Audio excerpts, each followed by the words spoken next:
Hello. As you see, there is oh, whoops. Okay, first bit of scuff. I had 2 chat boxes going at the same time.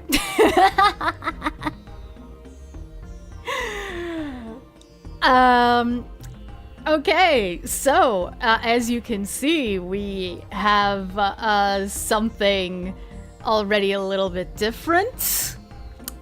Well, 2 things, actually. I hope you all liked the pixel art, in the loading screen. I'm gonna be honest, when I commissioned the artist, they went, like, way above and beyond, like, all that I requested was, okay, so I want the sea, and I want Atari in the bottom right corner, and he's looking out at the sea. And then they came up with that. Like, they included the beach and the forests and so many clouds, and holy crap, that was so amazing. The scuff remains! Very Dinosaur Planet interior design. Yeah, I know, right? By the way, the song that you're hearing right now is from Dinosaur Planet. Like, and I only found it out like today. You would not be a true VTuber if you didn't have technical detail problems. No, if you didn't have technical problems at the start of your debut. Yeah. Yeah, no, that is 100% true. Oh man, I am super excited, also a little bit nervous. I'm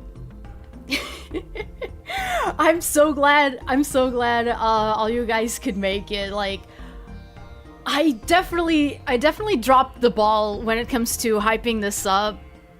I'm sorry about that. Yeah, no, that's right, Elmer. That's right. Oh hey, hi Baylubi. I'm so glad that Baylubi is here. You know why? Because you're going to be able to see her work in action. In just a little bit. Just a little bit.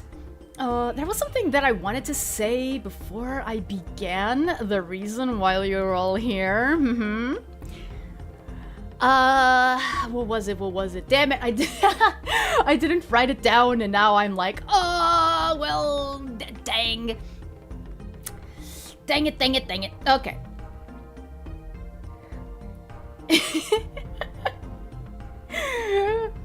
What? What? Yeah. Yeah, Alexa, didn't you know? I mean that doesn't. I mean, I didn't write that like anywhere, so yeah.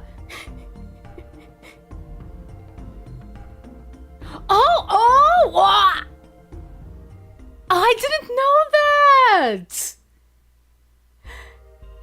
Okay, the reason we're all here is for feet pics. Reveal those feet. I mean...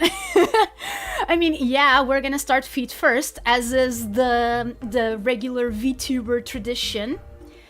And maybe I will remember what it was that I wanted to say before before I completely and 100% forgot. Okay, so without further ado, let's begin.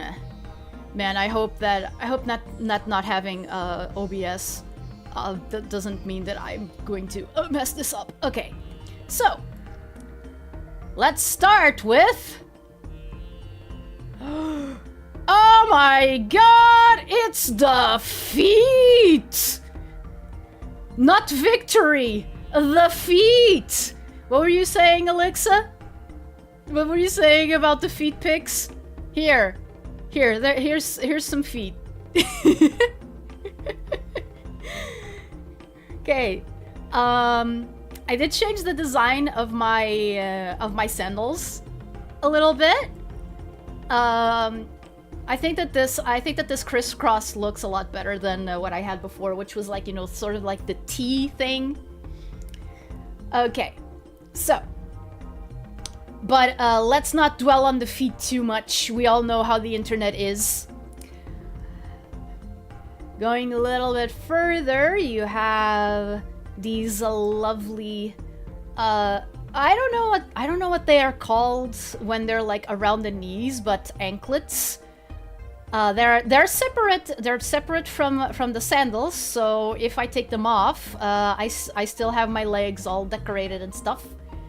And as you can see, you can also see a little bit of my hair. It's super long. It's not very nice to comb. I'm gonna tell you that much. Also, very annoying.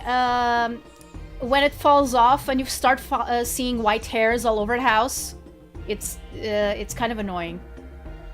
You can also already see a little bit of my belt and my sleeves and my skirt. Look at that.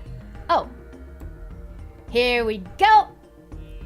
More sleeves, more belt, and more skirt. And that little I forgot what it's called in English. You know, the thing, the buckle. It's kind of like a buckle. Like the way that it works, it's more like oh man, it has a pin. It has a pin. Oh man, English. Why is my English failing me now? Okay, then you can also see that I have some bracelets. Well, actually they're armlets. They're shaped exactly like the leg ones. The leglets, I think that you can call them. But since my arms are facing forward, you can't really see the little lozenge figure that they make. Also, I'm sorry I'm not checking chat right now because I have VTube Studio opened and I have something else on my second screen, so I can't. So I'm sorry. I'll catch up with chat in a little bit. Okay, going a little bit further up.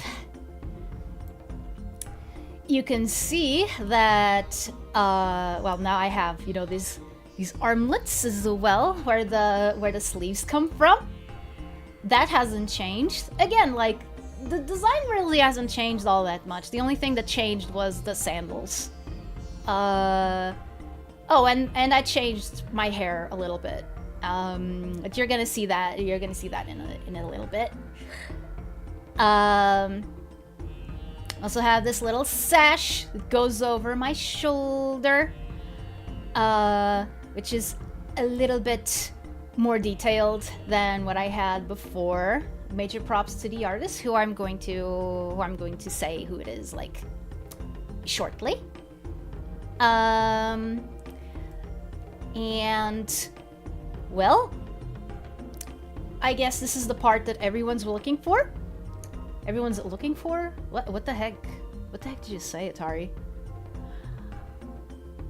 Okay, you know what? Let's just rip off this band-aid. 3, 2, 1. Hello! Oh man, I can move! Look at that! Dude! Guys, I'm so happy! Oh man. Okay. I'm just gonna zoom in a little bit. Not too much, otherwise you can't see my feathers! Oh, fuck!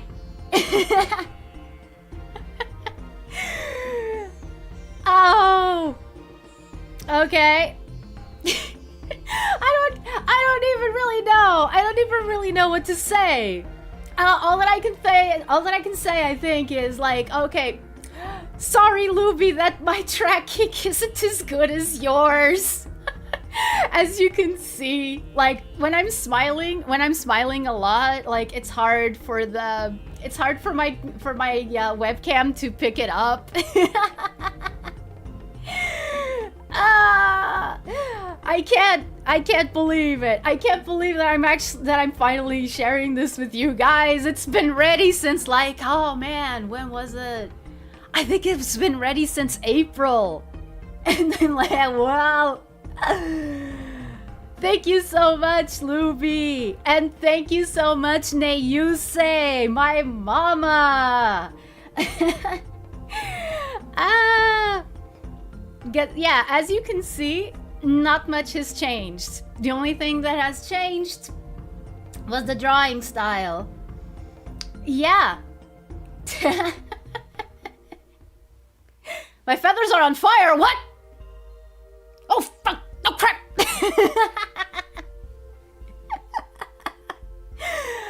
Oh man.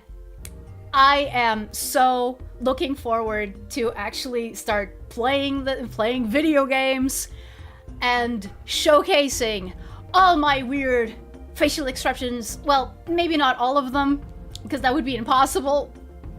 The flames are... They're in front of me? Wait.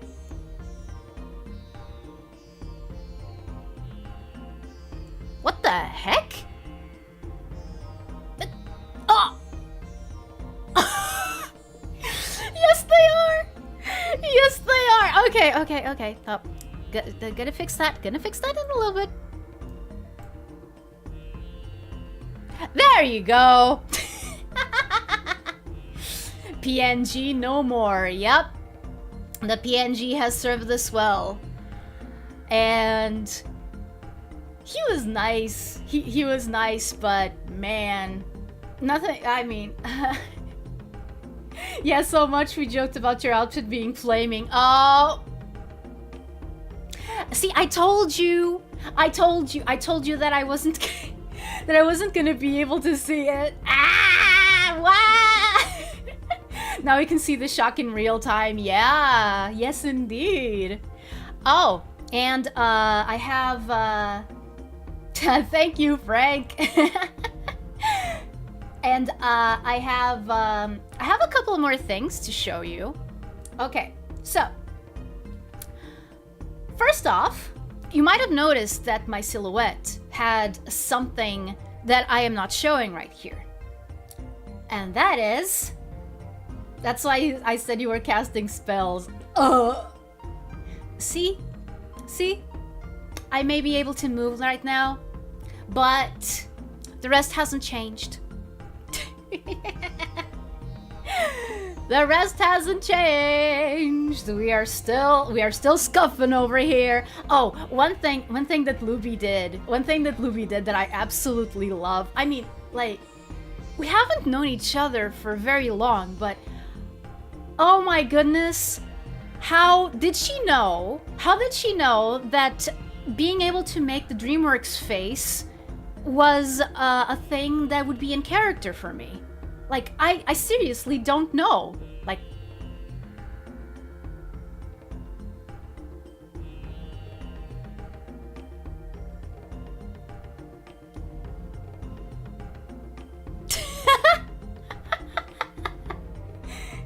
By the way, should I share the pics I have Knuckles watching the stream on a giant screen? I mean, sure, knock yourself out. Okay, but as I was saying... Yup.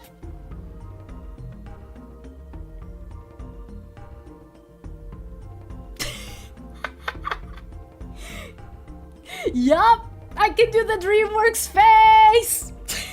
Can't wait for future tangents. Yeah, yeah. Me neither. I mean, at least they're not gonna be as boring to look at anymore. Okay, but as I was saying, and like, of course, the tradition keeps on. The tradition goes on. What is the DreamWorks face? Dude, Elmer, you don't know? Okay, Elmer, try this. Look at all the DreamWorks posters from the years like from 2000 to 2009, and see if you can spot something in all of them. Well, maybe not all of them, but definitely enough that you're going to notice it. You know? Accidental genius. Exactly. Yeah. Okay.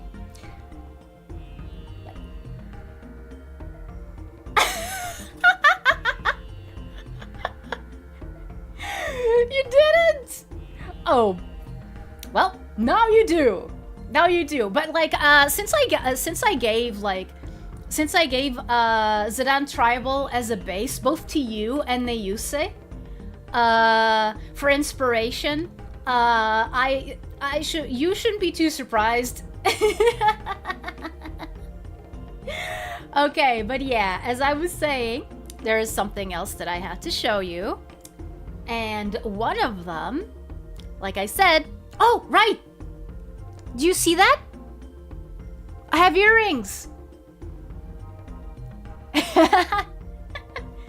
I forget that I'm wearing them. Oh, man. Okay. But yeah, as I was gonna say, other than the earrings, as you can see, there is also something else. And that is... See?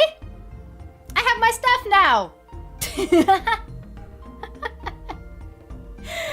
Okay, let me just... I'm just gonna zoom myself out a little bit so you can see it.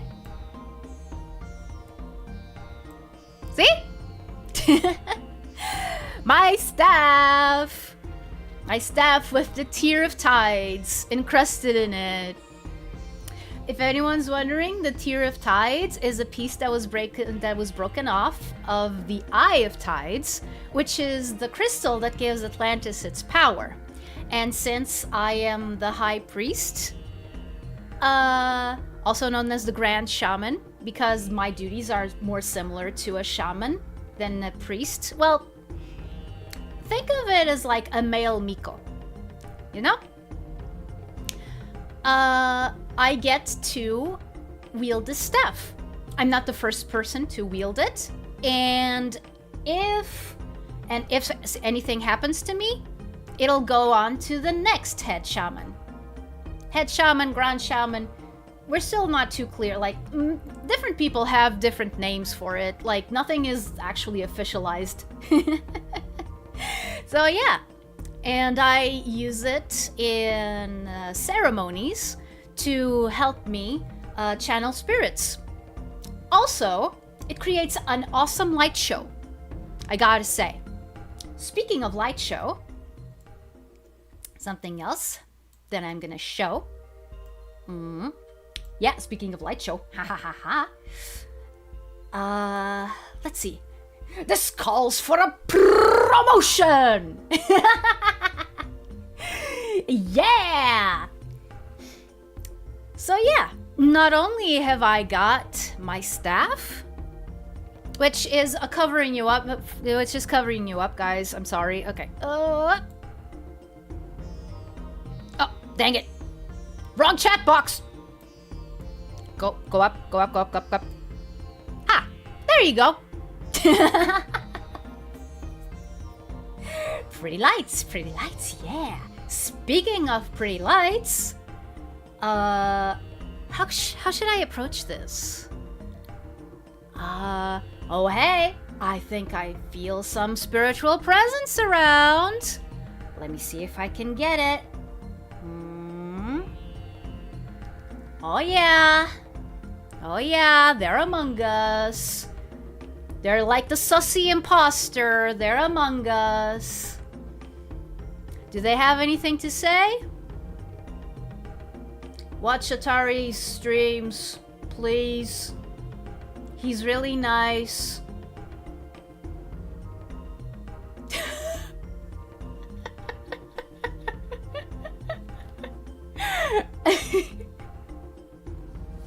Who am I? What is my purpose? Yes, let's attempt to channel Mewtwo. I mean, he isn't dead. How am I gonna channel him if he's not dead or a spirit? I mean, he is kind of a spirit, I guess.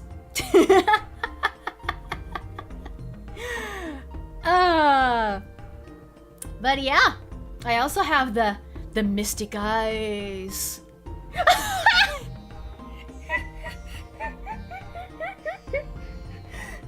The ghost is invading my boot.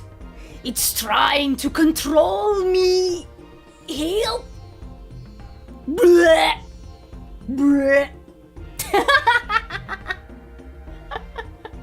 Hey, Zodiac! Yeah. Mayu! Hi!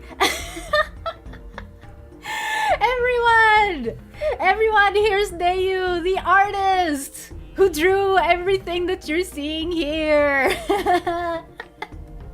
Who had to put up with my little thing, man. The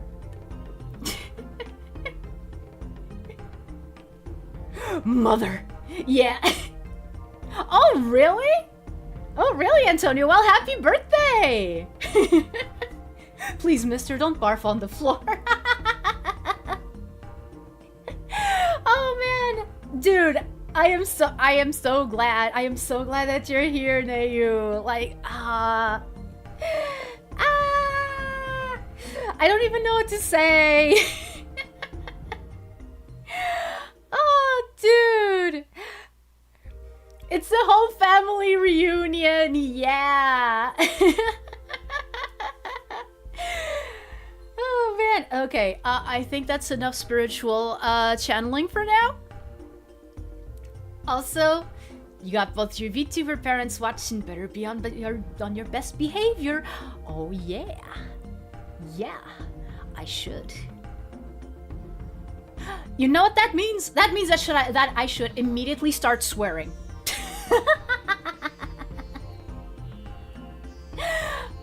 Okay, so since this is a debut, well, this is not just a debut. This is also a showcase of all the new stuff that I have to do streams with.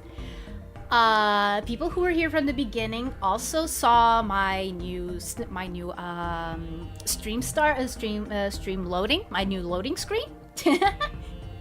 Hi, mother, I'm the other mother. Please hydrate. Channeling spirits ought to be tired. Yeah. Oh no, we are not going to be snooping as usual. No. I mean, we kind of are. Okay. As I was saying, we are going to showcase some of the other new stuff that I have. Starting with... ta-da! New Just Chatting screen.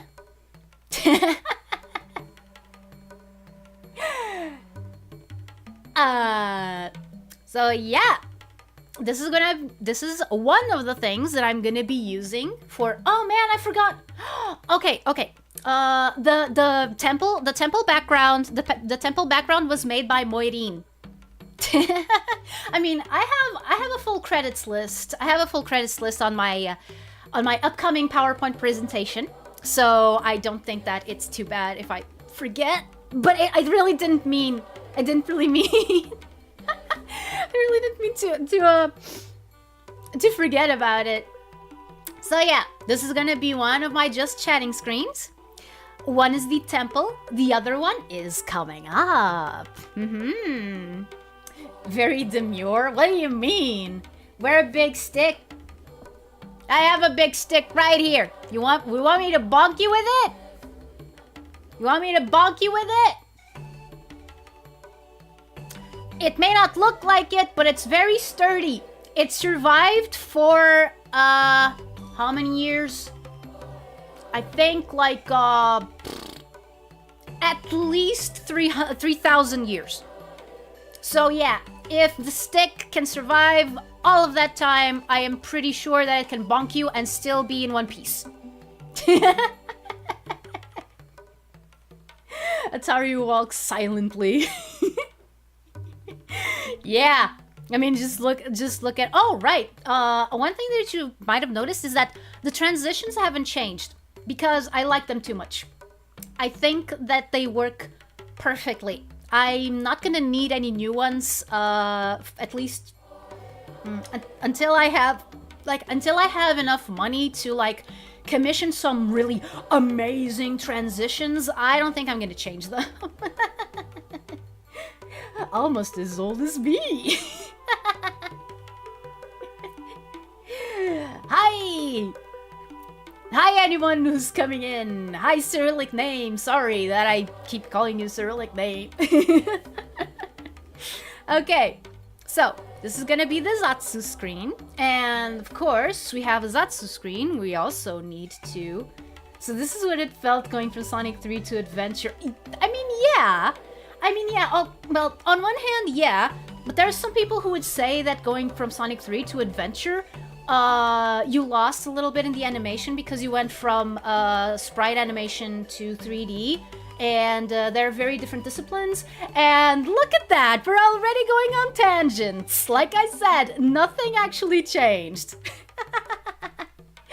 Thank you, Evu, thank you. They fit for now, yeah. Yeah, no, they're perfectly fine. I don't need to change. I don't need to change them. Speaking of which, it reads, oh, Igorok 10. Okay, Igorok 10. Okay. Igorok 10. No time wasted, not at all.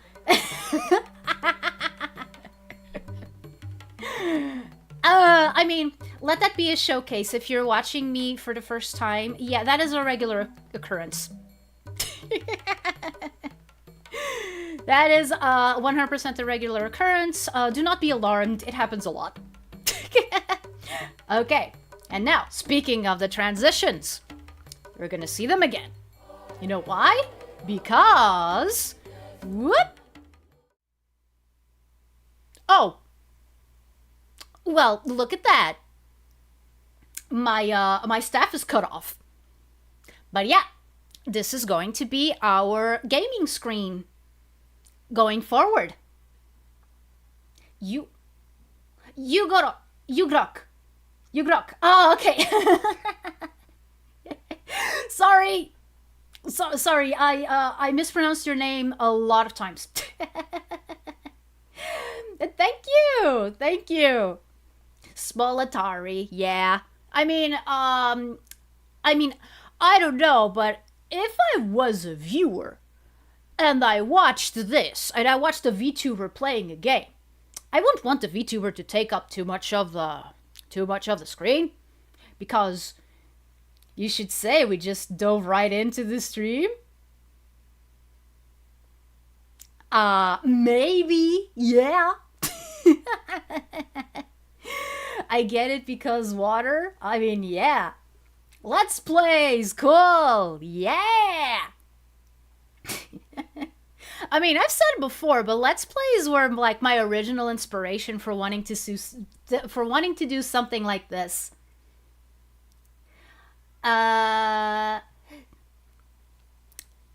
Like, anyone here familiar with Proton John?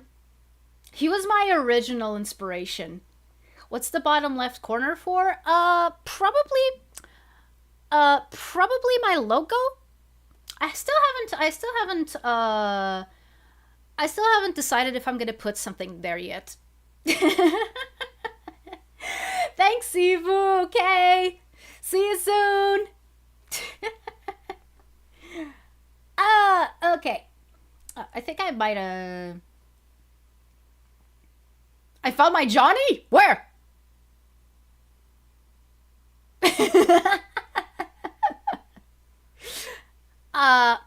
Okay. That was looking a little bit awkward. But yeah. And now, yeah, Sonic Heroes stream when? Soon? Okay. Okay, I'm gonna be honest. Before I stream Sonic Heroes, I need to get a new copy because mine was completely burnt out. I think I told this story before. Just really quick. When my brother and I started playing Sonic Heroes, it was the first game that we got for our GameCube, and we didn't get a memory card. We didn't know that you needed a memory card because we were used to Game Boy and we were used to Game Boy games and the N64. So we didn't know that you needed a memory card. Long story short, in order not to lose our progress, we would leave the GameCube on for weeks on end until we completed the game. Yeah. Watermark, get it? Watermark! Oh yeah. It's also an Enya song. It's an instrumental, so I can't really... Atari's gonna drown in terrible puns. Oh, thank gosh. That you should say tank. Tank gosh. Oh, tank gush. You don't use puns. Especially not water-related ones. Nope. Oh, man. Okay.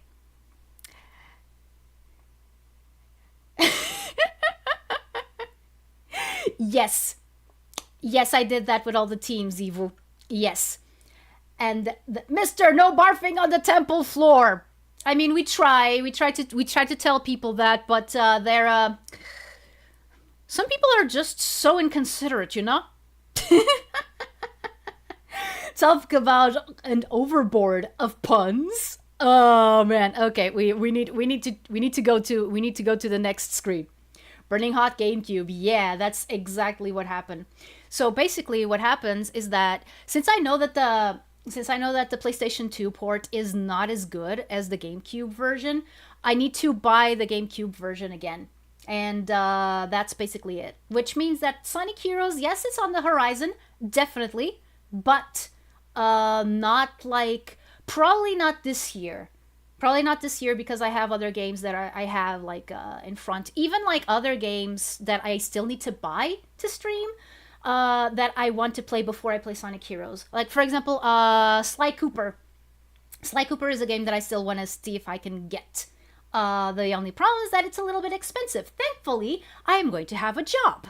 So I'm going to be able to afford some of those things while this whole streaming stuff doesn't pan out. Are you going to do more book readings? Probably, yeah. Also, like what are they called? Tongue twisters, you know, for voice acting practice. Also, why am I still on the screen when I could go to the next one? I'll reach out in a bit.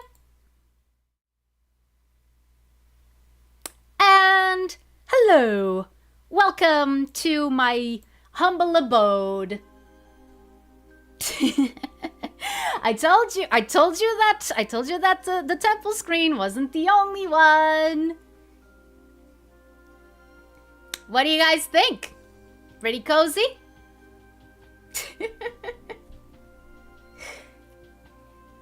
Oh yeah, the PC port. I've also played that one. It feels pretty similar. It feels pretty similar. Oh dear. Oh dear, apparently the chat is a little bit different. I'm gonna have to change that later.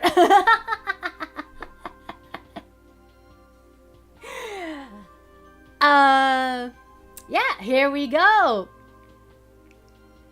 Yeah, okay, so this room was made for me by the lovely Kaola Rivas, who's also a Portuguese VTuber.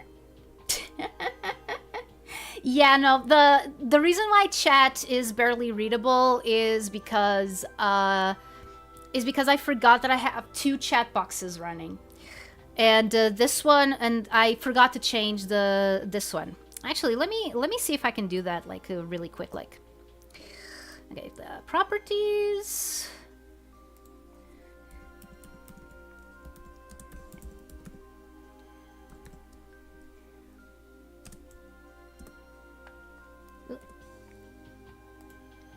Let's see if now it runs in black.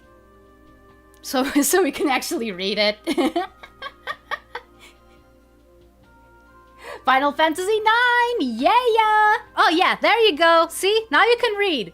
Now you can read yourselves. Yep. Kaola got on the action. Where's the asterisk desk mat? Ah, man. I couldn't put Kaola through that. One thing that I did think was actually asking her to have, like, I don't know, a Cleopatra figure here. You know, like a Cleopatra from Asterix. Yeah. Lucario and Nux, Final Fantasy VII, PS1, Mega Drive, Dreamcast, GameCube, and an Atari 2600. It's only a model for now. The Dreamcast as well, because I don't actually have them. Much like Camelot, it's only a model. The wind chime is a nice touch. Yeah. Yeah. And also a little bit of world building.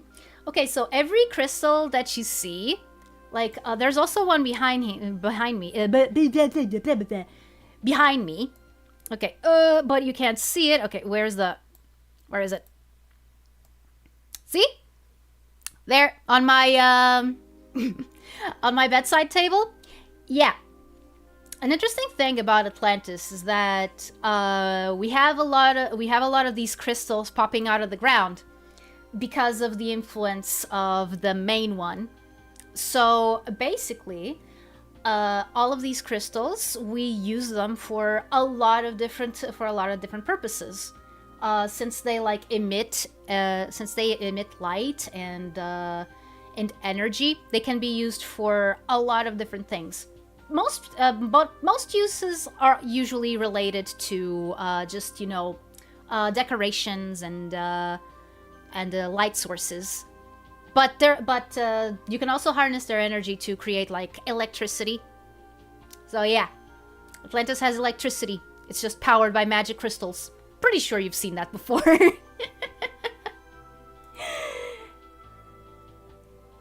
Je vais vous montrer comment meurt une reine. Love the detail of the staff on the wall, and you see the reflection of the crystal on the wall. Yeah. Yeah, no, Cole knocked it out of the park with this. I mean, jeez. Also, like these little thingies, like for example, the flame and the dust particles that you can see flying around. Those are from a lady, I think it's a lady, called Sunny Motion on Etsy. So yeah. So I did buy these. She must have a cute nose. Yes, indeed. Is that wind chime a proper crystal like the one on your staff, or just an imitation one for show? Yeah, I think I've pretty much answered that. I think I pretty much answered that. It's just a decoration one. The one on my staff is the actual like Tear of Tides, actually. Like I said, broken off from the main crystal. So yeah. So without further ado, and before I bore everyone to death, which I hope I haven't done yet, I do have a little bit. I do have another thing that I want to show, which is a PowerPoint that I have presented, as is tradition for VTuber debuts, with all these infos and stuff that I think are going to be pretty interesting, especially if like. Even if you have watched me for some time, I don't think that it's going to be that. I don't think that it's going to be boring, because you're going to be able to learn a few more things about me, I think. Well, let's see. Okay. I apologize for the little stuff that you're going to be able to see right now, because I couldn't find a way to make all of this show at the same time. So. Is anyone here bored? There is only one right answer. Otherwise, you get arrowed. Otherwise, you get an arrow to the knee. Hello, dead memes from 2011. Where have you been all my life? That was seriously one of the fastest dying memes I remember. Okay. Let's go. As you can see, I managed to salvage a TV from my time travel escapades. Oh, wait a second. Oh no, it's covering up the... to the knee, straight to the head. Yeah. Okay, I need to get you back. I need to get you back on here. Okay, now... And now you can't see yourselves again. Okay, let's gonna move this. There we go. So, you're finally awake. Yeah, big TV. Yeah, it's an old television. I wanted to see if I could find one from the 90s. But, like, no. All the assets that I found. And this is, like, labeled as 90s. This is not from the 90s, dude! This is from the 70s and 80s. By the 90s, they were not making TVs like this anymore. Or maybe they were, but it was like, not a lot? There wasn't a lot of people making TVs like this anymore. Is that a Kyrie? Well, it is and it isn't. Because it's still Kyrie, but now he's named Atari. Hi, Shiro! Atari will be right back after these messages. After these messages, we'll be right back. I drink Cuba Libre, you pick a god. Yeah. Okay, so at first I had this idea of actually putting some like 70s commercials airing here. But I couldn't, like, I didn't want to be stepping on anyone's toes, like, content-wise. So, yeah. Ah, yes, a proper TV from the 1890s. Aha. Yes, indeed. Right 90s. Turns out I had the wrong 90s all along. Who knew? Okay. So, without further ado, let's start this presentation. This TV isn't modern enough, says the shaman living in the Bronze Age. A TV within a TV within a TV. Yeah. I mean, yeah, you're right, PPA. Why should I be complaining? Like, they didn't even have TVs in the Bronze Age, like where I'm from. Like, bleh. I mean, people back in my day don't even know that they're living in the Bronze Age. They just think they're living.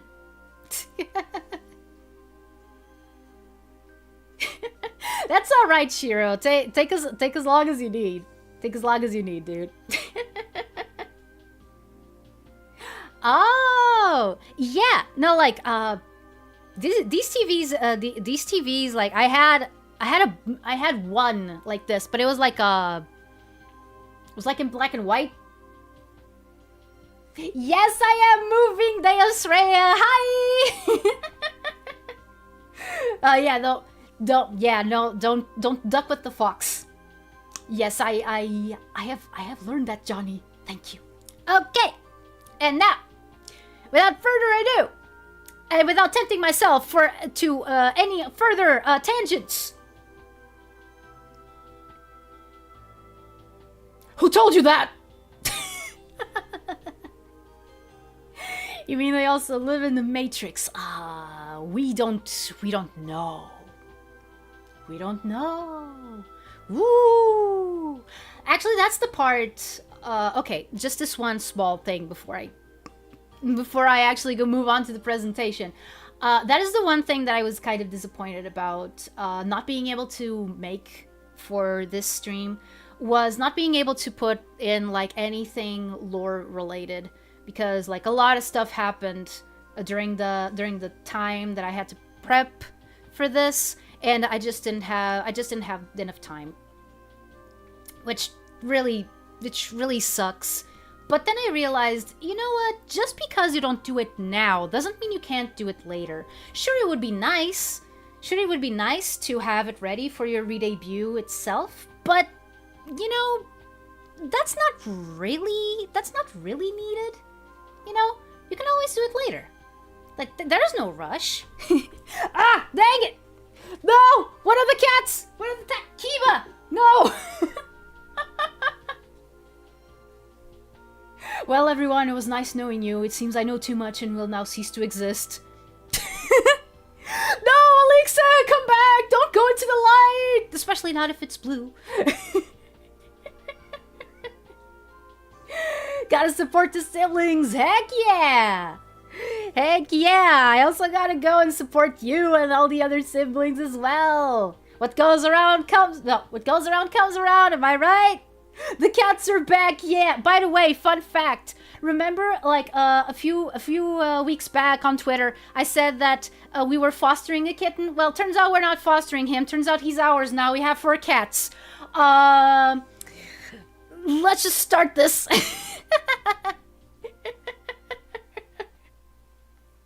Cat cam when? I mean, they don't keep still. Well, I thought I was supposed to enter the streaming difficulty level, cat. I mean, I wanted to close the door.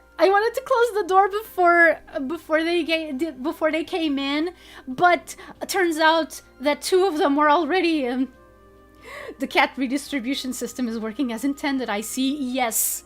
Yes, indeed it is.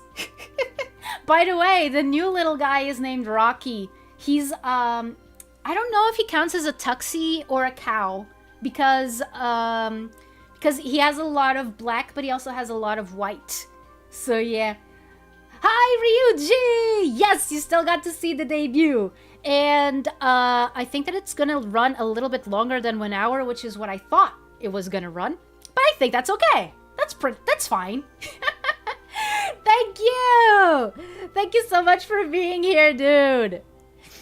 Okay. So, we have this PowerPoint here that I stayed up until 3 a.m. to get it ready, so we're gonna sit through it and you're gonna like it. Whether you like it or not.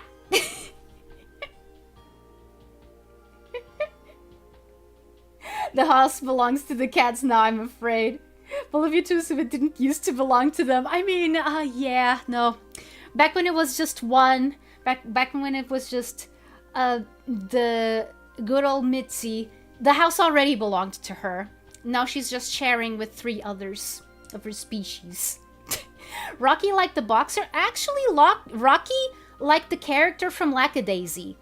I don't know if you guys are familiar with Lackadaisy. It used to be a well, it still is a webcomic. Started in like, I think around 2003, 2004, which has, in recent years, gotten a pilot animation, like a pilot episode, and I think that they're actually working on a series, which is like, dude, I have followed Lackadaisy almost since the beginning. Like, when I started following it, book 1 wasn't done yet. So, holy crap, the fact that Tracy Butler managed to get this off the ground, it's just amazing to me. It's amazing, and like, she's so much more talented than me, but I'm so proud. I am so proud of her. Like, yeah, Lackadaisy fandom, woo!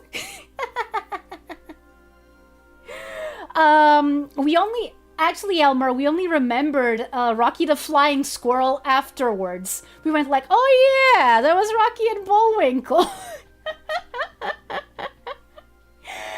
Oh man.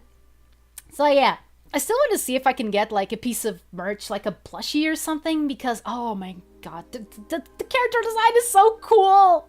The character design is so cool. Also, I want to see if I can get like one of the artists who's working on the show to draw a picture for me that I'll probably use on a schedule or something. I need to catch up on it, spend some time. Yeah, like I think that I'm also kind of I'm kind of behind. Hi Maru! Hi! You're just in time because if I have to shut up and start talking. Thank you! Okay. Going on with this stupid presentation that took me until 3 a.m. to make. Let's go. So first off, hi, you know me. My name is Atariyeo. But that is actually not my full name. Tangents to. Thank you for keeping track, Alexa. Do it. Okay, as I was saying, my name is Atariyeo, but that is not my full name. My full name is actually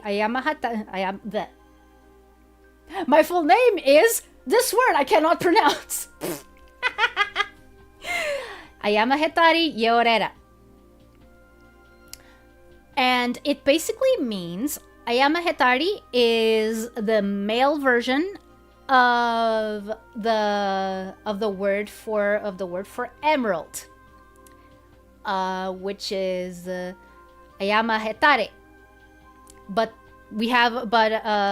most Atlanteans, if not all, are named after precious stones, and I am no exceptions. I am no exception.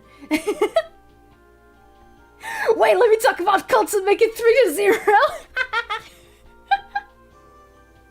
Oh, hello, Johanne. I believe this is the first time that we're meeting. Hi. Are you named after a video game console? Well, yeah, kinda, because as I was saying, basically I thought, okay, so looking at my name, I could either shorten it to Ayari or Atari, or Atari, like the original pronunciation, it's Atari. Wow, that's try pronouncing your name. I pronounced it so many times, and when I'm finally in public, I have to just fumble my words. Like, it's not that hard.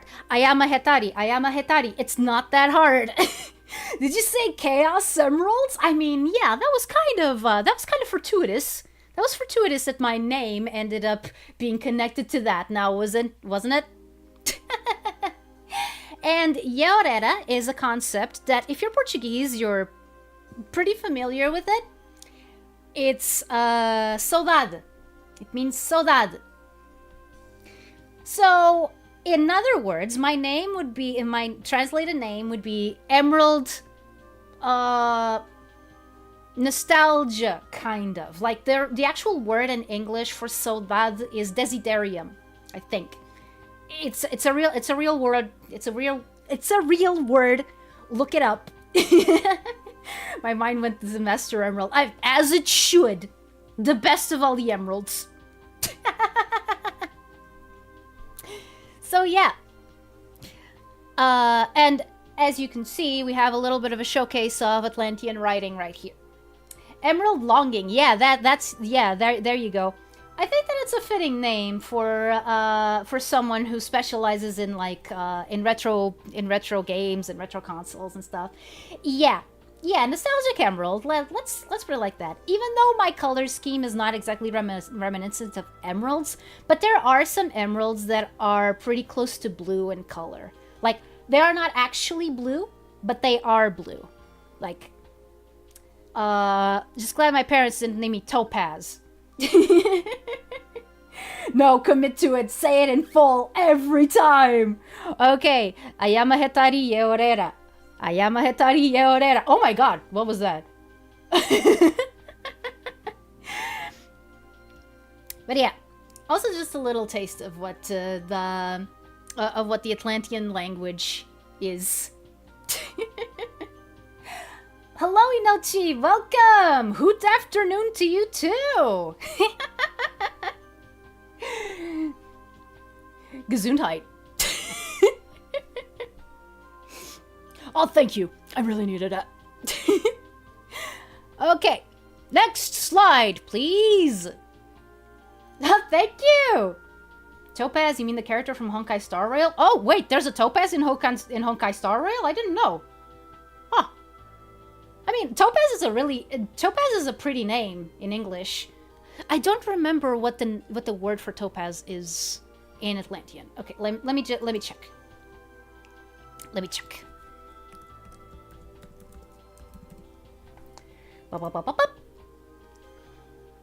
Okay, so word for topaz in Atlantean is kiwepui.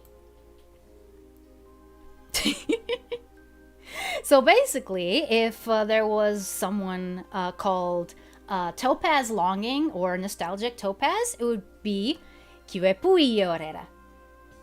There are also Jane and Aventurine characters. Oh, right. Okay, I remember seeing something about Aventurine. Tangents 3, Atari 0? Yeah.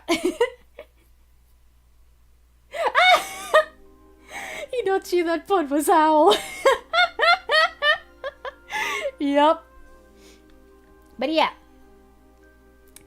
Let's make it 4! I mean, surely we'll make it 4. Surely we'll make it 4. Tangent, Atari Focus, yeah. Atari new 5-star in Honkai Star Rail? I mean, I don't know. Do I look like a Star Rail material? I think it's too, like, sci-fi for me. Yeah. Okay, next slide, please. So yeah, here we have my basic info. As you know, my name is Atariyeo. I am 14 years old. Technically, because that's how old I am, in circa 2500 BCE. We think. It's a little bit hard to know the years exactly. Like, I can tell you that it was that at least one of the pyramids is already, one of the Egyptian pyramids is already built by the time that I was born. Basically. Start placing bets, everyone! How many tangents this stream? I want to bet on 7 because I like the number. You're more Genshin-y. Yeah, no, I agree. I agree. Genshin is more fantasy and the Honkai is more sci-fi. It also has a lot of fantasy, but yeah. Oh yeah, this was also made by Neiyuse, the art. Oh yeah, and I love it. I love it. It's what I have on my YouTube profile picture right now as well. So yeah.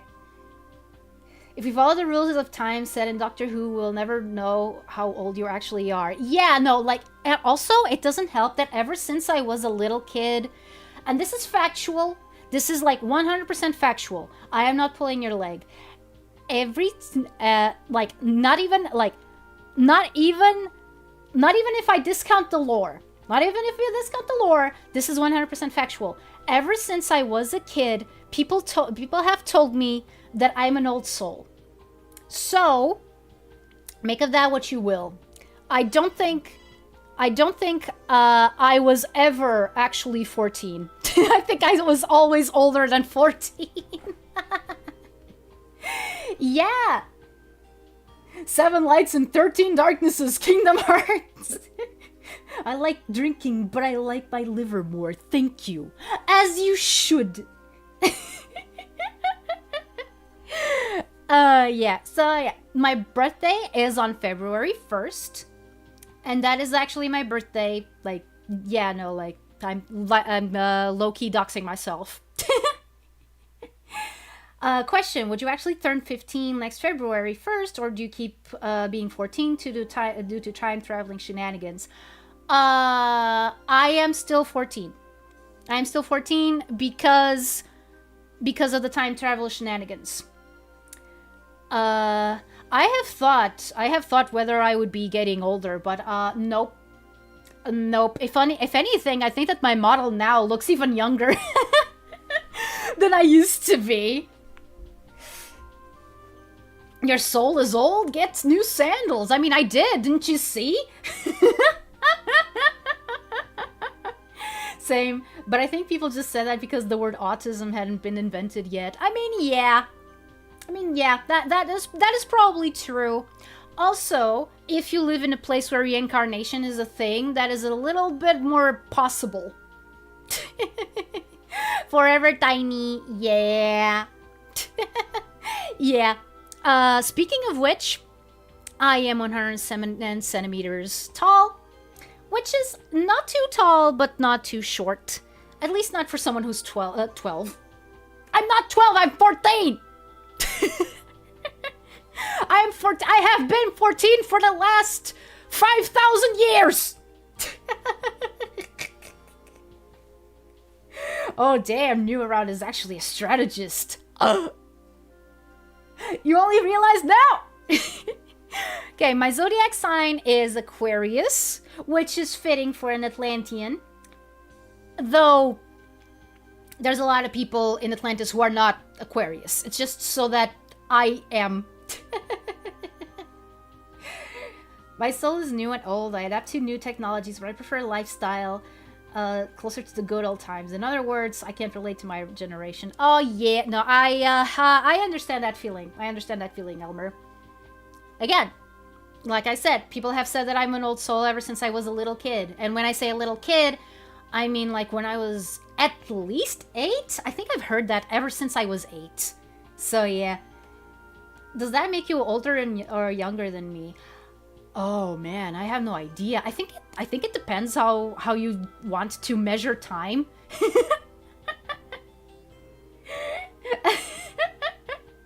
That's a record of forever X-teen. No other VTuber can claim. I'm pretty sure that there's others who have done that. Looks like you may have aged in reverse during your debut. Maybe. We'll never know. Okay, so my species. I'm an Atlantean. Human. This is important. I'm a human. I'm a regular human. It just so happens that I'm Atlantean. Why is my hair white? I don't know. Every Atlantean has their hair white. Every Atlantean in my universe.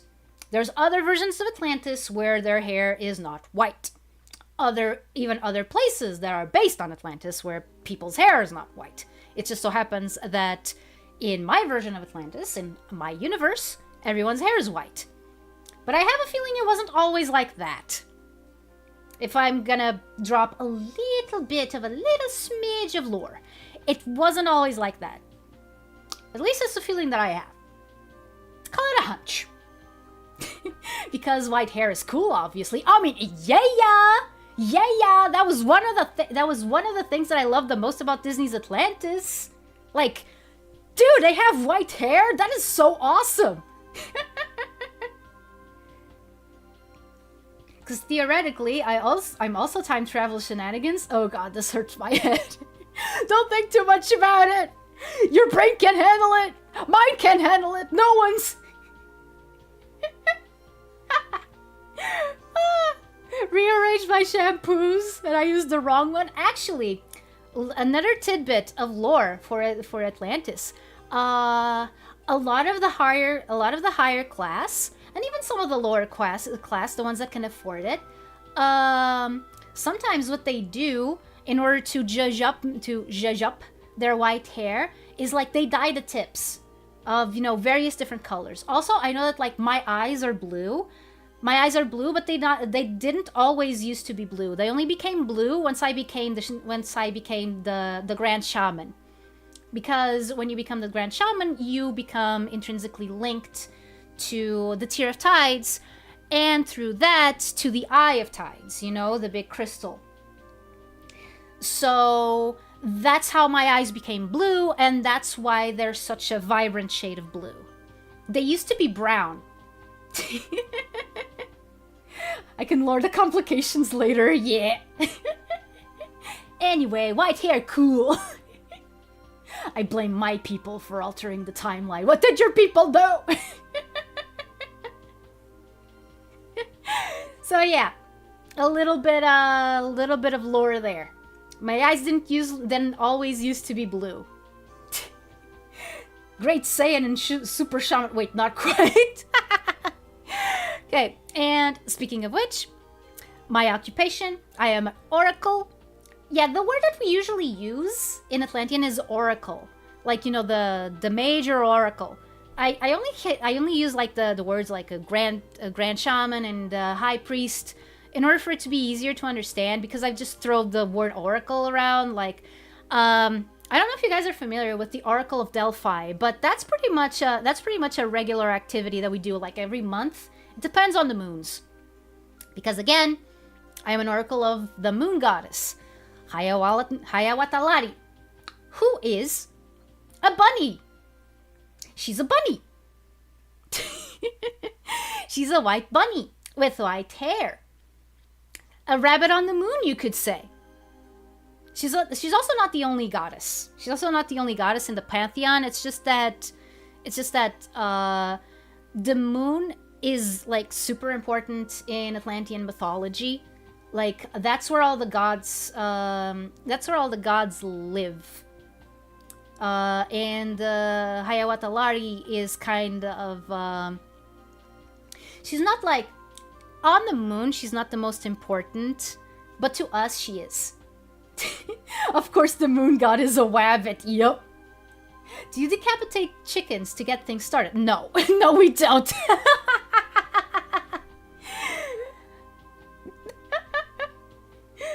The true question is, will you become the Shaman King? The Grand Shaman can't become the king. I think that at first, like when Atlantis was first founded, they toyed around with the idea of the royal family, with the royal family also being the religious leaders. But that idea didn't pan out. Like, it only lasted like, I don't know, 5 years at most, and then they appointed someone else. And from there it has been a post that has been handed by the previous oracle, the previous grand English grand shaman. So yeah, it's a post that is always like, okay, so just like the previous Grand Shaman chose me, I am going to have to pick the next one. If Atlantis survives that long, because you know what usually happens with Atlantis. And I also don't know if it already happened or not, because time travel and things. Okay, next slide, please. Okay, here we go into some other details about myself. If your spirit is strong, you can be the one Shaman King. I mean, yeah, maybe I should try, but I don't think that I would make a good king, you know? I have like there's already people in Atlantis, and I do mean like on the whole island, that do not really approve of me being the head shaman because they think I'm too young, that I don't care about protocol, that I'm a little bit too like what's the word, like disrespectful. But here's the thing, the spirits are kind of goobers. Like sure, there's some that are like all high and mighty and stuff, and they demand respect and stuff, but most of them are kind of like Muppets. So yeah. An event of titanic proportions. I mean, yeah. Good lord, that's a lot of languages. Oh, right. Right, I should talk about the PowerPoint. The spirits are boomers. I mean, Jim Henson was Silent Generation, I believe. Does that count as a tangent? I'm talking about lore stuff. Does that count as a tangent? Just wait for them to die. Wait. I mean, I don't have to wait for Jim Henson to die, unfortunately. Jensen's impact. Okay, so my favorite colors are Capri Blue and French Pink. And I've actually went and looked up what they were, like, you know, the actual name of the colors. I mean, blue being one of my favorite colors, I don't think that that's any surprise. But yeah, I love pink. I absolutely love pink, and I am tired of pretending that I don't, just because I'm here as a guy. So yeah. So yeah, the languages that I speak, I decided to include my level on each according to the Common European Frame of Reference.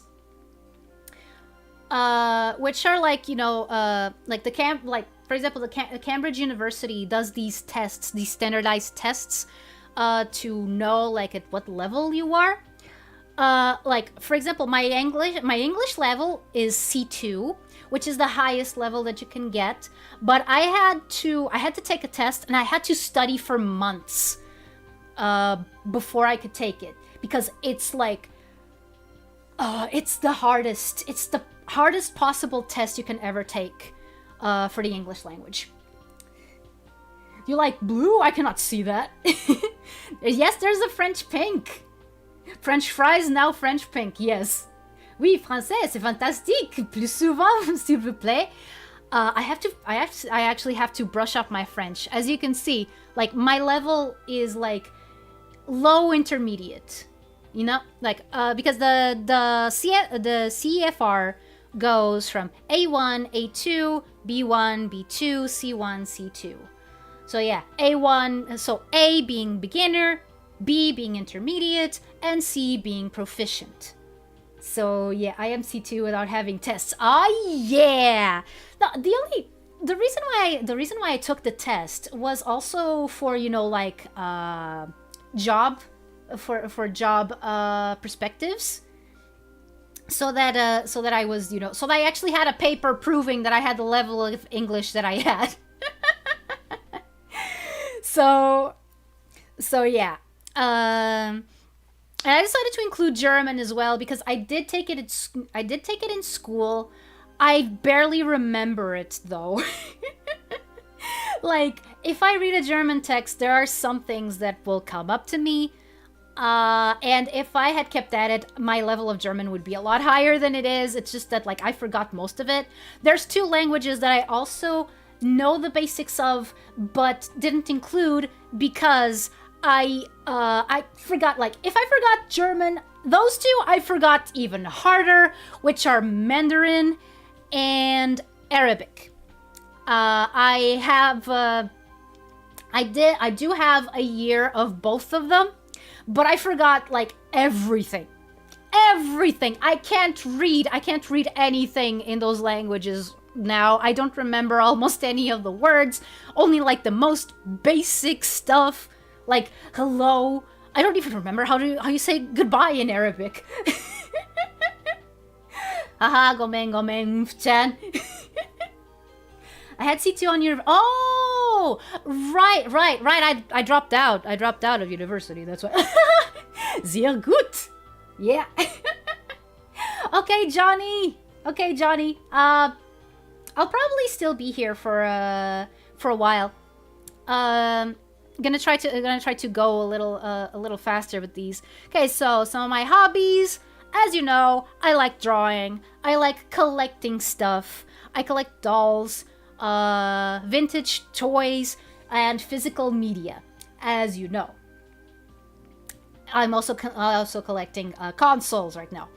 Another of my hobbies is writing, which, speaking of which, I have this, I've talked about it, and I still want to see if I can make it. I have this fanfiction, this Pokemon fanfiction that I still want to write. I still want to see if I can write it by the end of the year.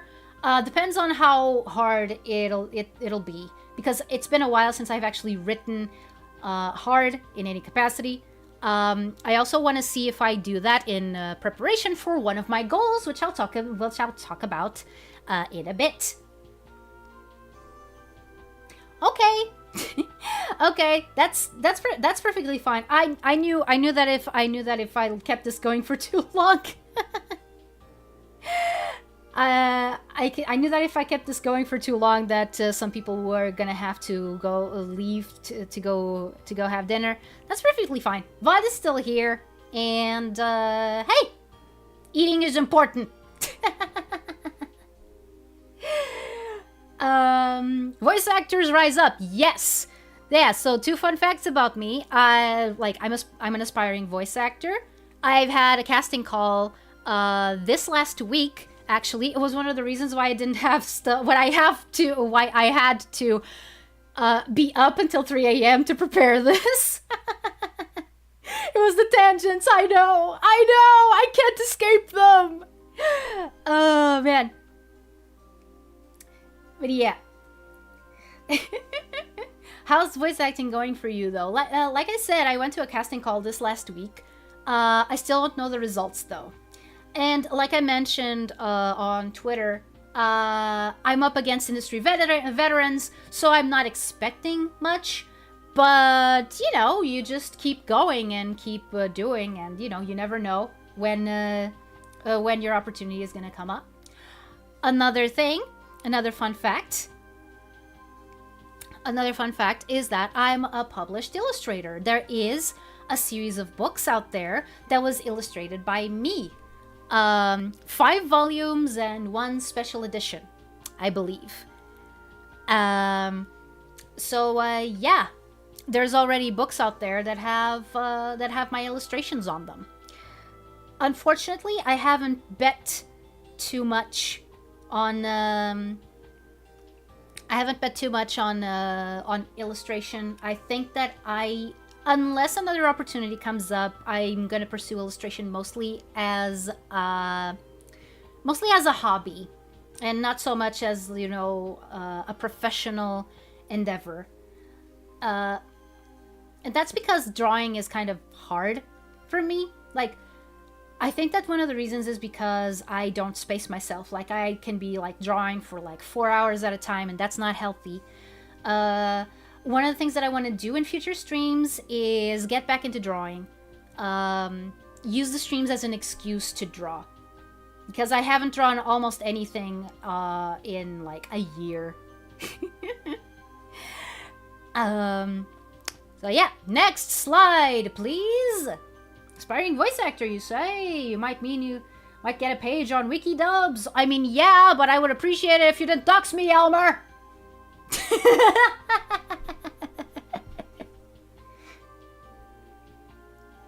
Hello, channel. How are you doing? Thank you. Thank you. Okay, next slide. Okay, so my likes and dislikes. I like history and anthropology. In fact, sometimes some of my tangents are either about history or anthropology. Sometimes it's interesting because then I see people who don't usually frequent my streams, and then they come in, and I'm just talking about like the ramifications of a certain philosophy or something like that. And I'm like, what? Why is a VTuber? Well, at the time it was a PNG tuber, so it was even like. So Atari art stream when? Pretty soon, I think. If not this week, I want to see if one of the other week after that is an art stream. I want the art stream so much. Yeah, I also have emotes. Which, if you join my Discord, you'll be able to access them. Yeah, they'll also be in use if I manage to get my channel monetized. As you can see, I already have them ready to go. I know, Elber. So yeah, another thing that I love and that I go on a lot of tangents about is animation. Specifically, well, Disney movies. Because I'm kind of a Disney history nerd. I'm not just a history nerd, I'm a animation history nerd. There's a lot of stuff that I don't know. I still have to study more in order to call myself an even bigger nerd. But yeah. Oh, thank you. Thank you, channel. Thank you. Yes. Yes, you are, Elmer. I also love cats. As you know, I'm living with 4 cats right now. Yes, I felt the need to specify that it wasn't the movie. You know, the one that destroyed everything. Like, everything went downhill after the Cats movie came out. I'm sorry. Time to make history! Yeah! Okay, another thing that is related to history that I like is retro and vintage stuff. And I didn't know exactly what to write, like, you know, specifically. So I just put in stuff. And, yeah. I decided to just specify, like, tech, toys, media, etc., etc. And when I say tech, I don't mean just related to gaming. Like, I also have my own Walkman that I have had for how many years? And this is how you know that the timeline is messed up, because I've had that Walkman for 32 years, I believe. I've had that Walkman for 32 years, and it still works, and I still have audio tapes that I play on it, and it's great. I also have my dad's sound apparatus, like sound station. I don't know. It was like one of those big things that have, like, you know, audio tape reader, CD play, audio tape, not the reader, a player, audio tape player, a radio. It also had what's it called? Oh man. Why can't I remember? Why can't I remember? Why can't I remember what it's called? It's a record player! I'm an idiot! It's a record player! Yes, it also has a record player, but I don't know how to use it. I don't even know if it works. Show me your Bionicles. I don't have Bionicles. I did try to get into Bionicle once by watching the movies. I did like the words. The words a lot. They were based on, like, Polynesian languages, which I appreciate. I love that. You have a working Walkman? Nerd! Yup! The Cats movie must have caused the refall of the Atlantean Empire. I mean, it certainly didn't help. It certainly did not help. Are you going to watch Uzumaki? Well, watch Uzumaki? Did it have... Oh, wait. Wait, the movie? The movie. I wasn't thinking about it. Like, horror movies are not really my cup of tea. I still wanted to see if I watched a few before I started doing, like, watch-alongs and stuff. Especially of horror movies. You don't like fish, but you're Atlantean. Okay, I'm gonna get there. I'm gonna get there in a second. Okay, so another thing that I like doing is reimagining classic IPs. What I mean by this is taking a classic IP, or a not-so-classic one, like a concept, and just think, okay, so if I was in charge of this, what would I do with it? Like, what would I draw from the original source material to make like a story, to do a character design and stuff, like modernized, but also in line with my style. One thing that I still want to redesign, as if it was to make like a reboot, and I want to see if I do that on stream, on an art stream, is Lunatics Unleashed, for example. That's something that I've wanted to do for a very long time. It's even the reason why I started watching all the Looney Tunes shorts in order. I think I got to like 1936, I believe, and then stuff got in the way and I wasn't able to keep on, doing that marathon. So yeah. I didn't read. Dude, Elmer, I didn't read your message. Okay, Shiro. Okay, Shiro. Have a good meal. Are you going to? I already read that one. Reading Junji Ito is preferable. Yeah, I've heard of that. I've heard of that. Okay, so that's all the stuff that I like. I think that the reimagining IPs could have gone into the hobbies, but well, it is what it is. Okay, so some things that I don't like. There isn't a lot of things that I don't like, actually. But yeah. Bitter foods is one of them. I can't handle bitter foods. It gets to a point where my stomach actually starts hurting if I eat too much. Like, I don't like them. I don't like the taste. And my stomach starts rejecting them if I keep eating. So it's one thing that I try to keep away from. Do you read manga or watch anime? Yes. Not much, but I do have some choices that I have like coming up. Bullies.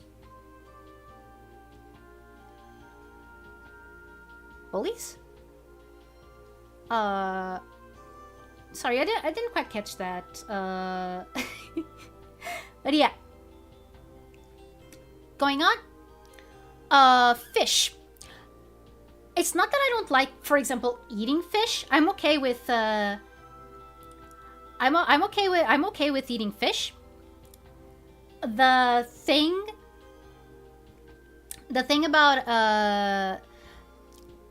about fish is that I don't really like looking at them.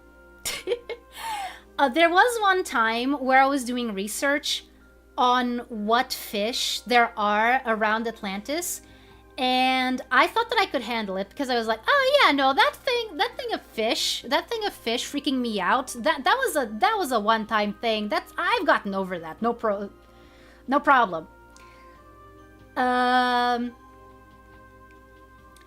But then I was doing that research and looking at all the images of fish. I was like, oh no, I can't handle this. Oh. So yeah, I wish I liked fish. I wish I liked fish, but I can't. I just can't look at them for too long.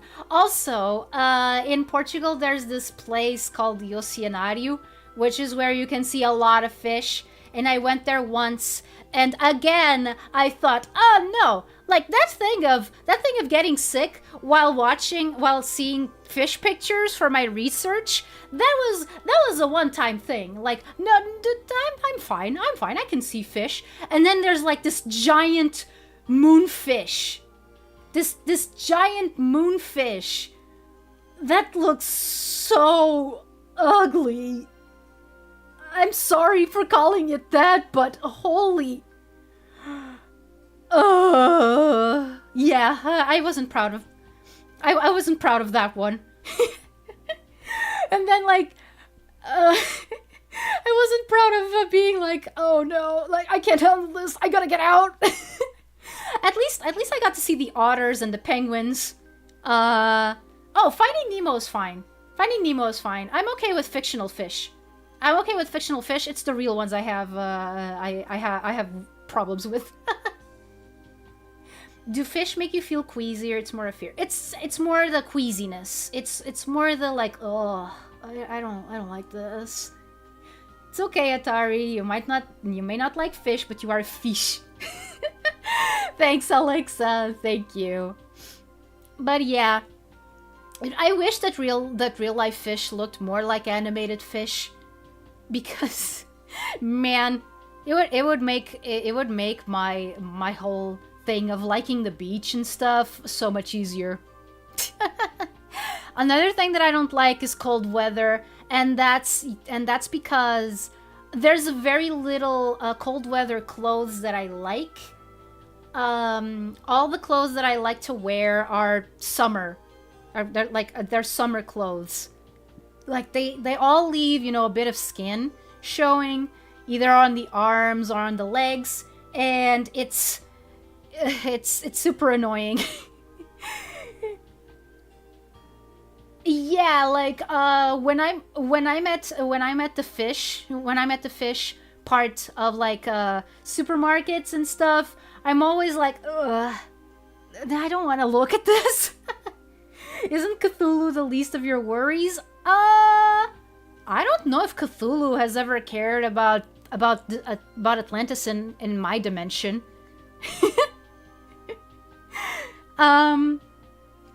But yeah, as I was saying about the cold weather thing, I mean, just look at this. Look at this. I mean, we do have clothes in Atlantis that are pretty good.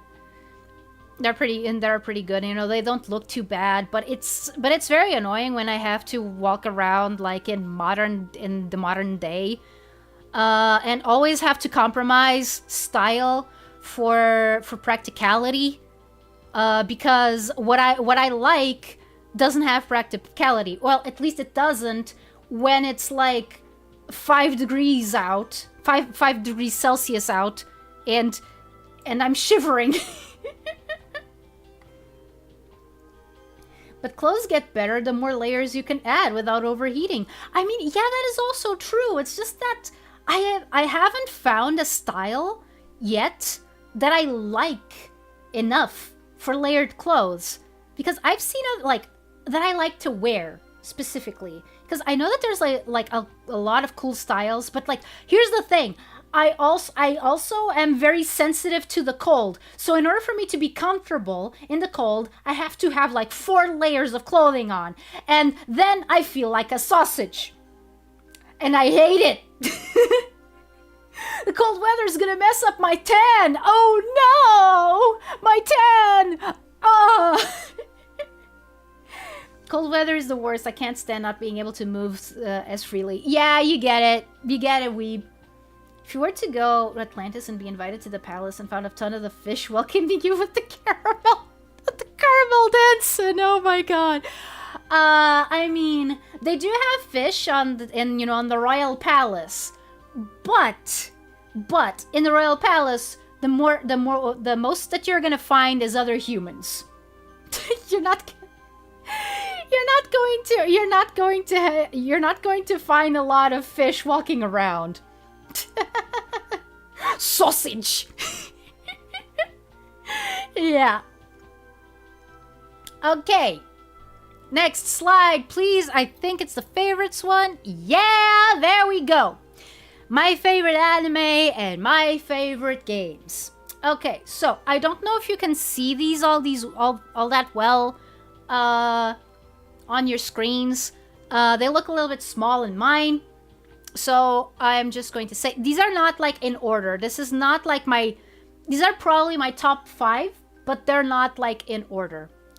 Also, I should say that even though they are not like, even though they are part of like my top, one thing that I tried to do was, bring in a good like selection that is like indicative of what I usually like, instead of like being like a straight up top 5. So yeah, but yeah, I did include 5 anime, 5 games. So yeah. Hi Zark! I think the worst part about fishes was when they get close to our legs when swimming. Oh, that is the worst! Do you know Yo Asakura? Well, yeah. Yes, I do. Yes, I do. He wants to be the Shaman King, right? So he doesn't have to worry about things in life. And yeah, okay, so gonna run through these real quick. So, favorite anime. Fushigi no Umi no Nadia, or Nadia and the Secret of Blue Water, which should come as no surprise. I mean, I think that the fact that Atlantis is involved... Oh, well, no, it's not a spoiler. It's not a spoiler. Like, they greet... Like, the bad guys greet each other with, like, Neo-Atlan. So, yeah. Maui Millard. Oh, you found me through Maui Millard? Dude! Dude, I didn't know that, Weave! Awesome! I am going to play Maui Millard again. I want to see if I train it. Like, probably not to the point where I can actually beat it, because it is a very hard game, but I do want to play it again. I do want to play it again because the last time that I played it, it was very early on my tenure. And I wasn't familiar with all the ropes, and I do want to play it while having my LIVE2D on. Because I think it's going to be funny. It's going to be funny. Mad respect for knowing Shaman King. I mean, isn't that obscure? I mean, I know that when I first got into the internet, it was, you know, one of the big things. But since it had, you know, like that remake some 4 years ago, I was under the impression that it was not that obscure.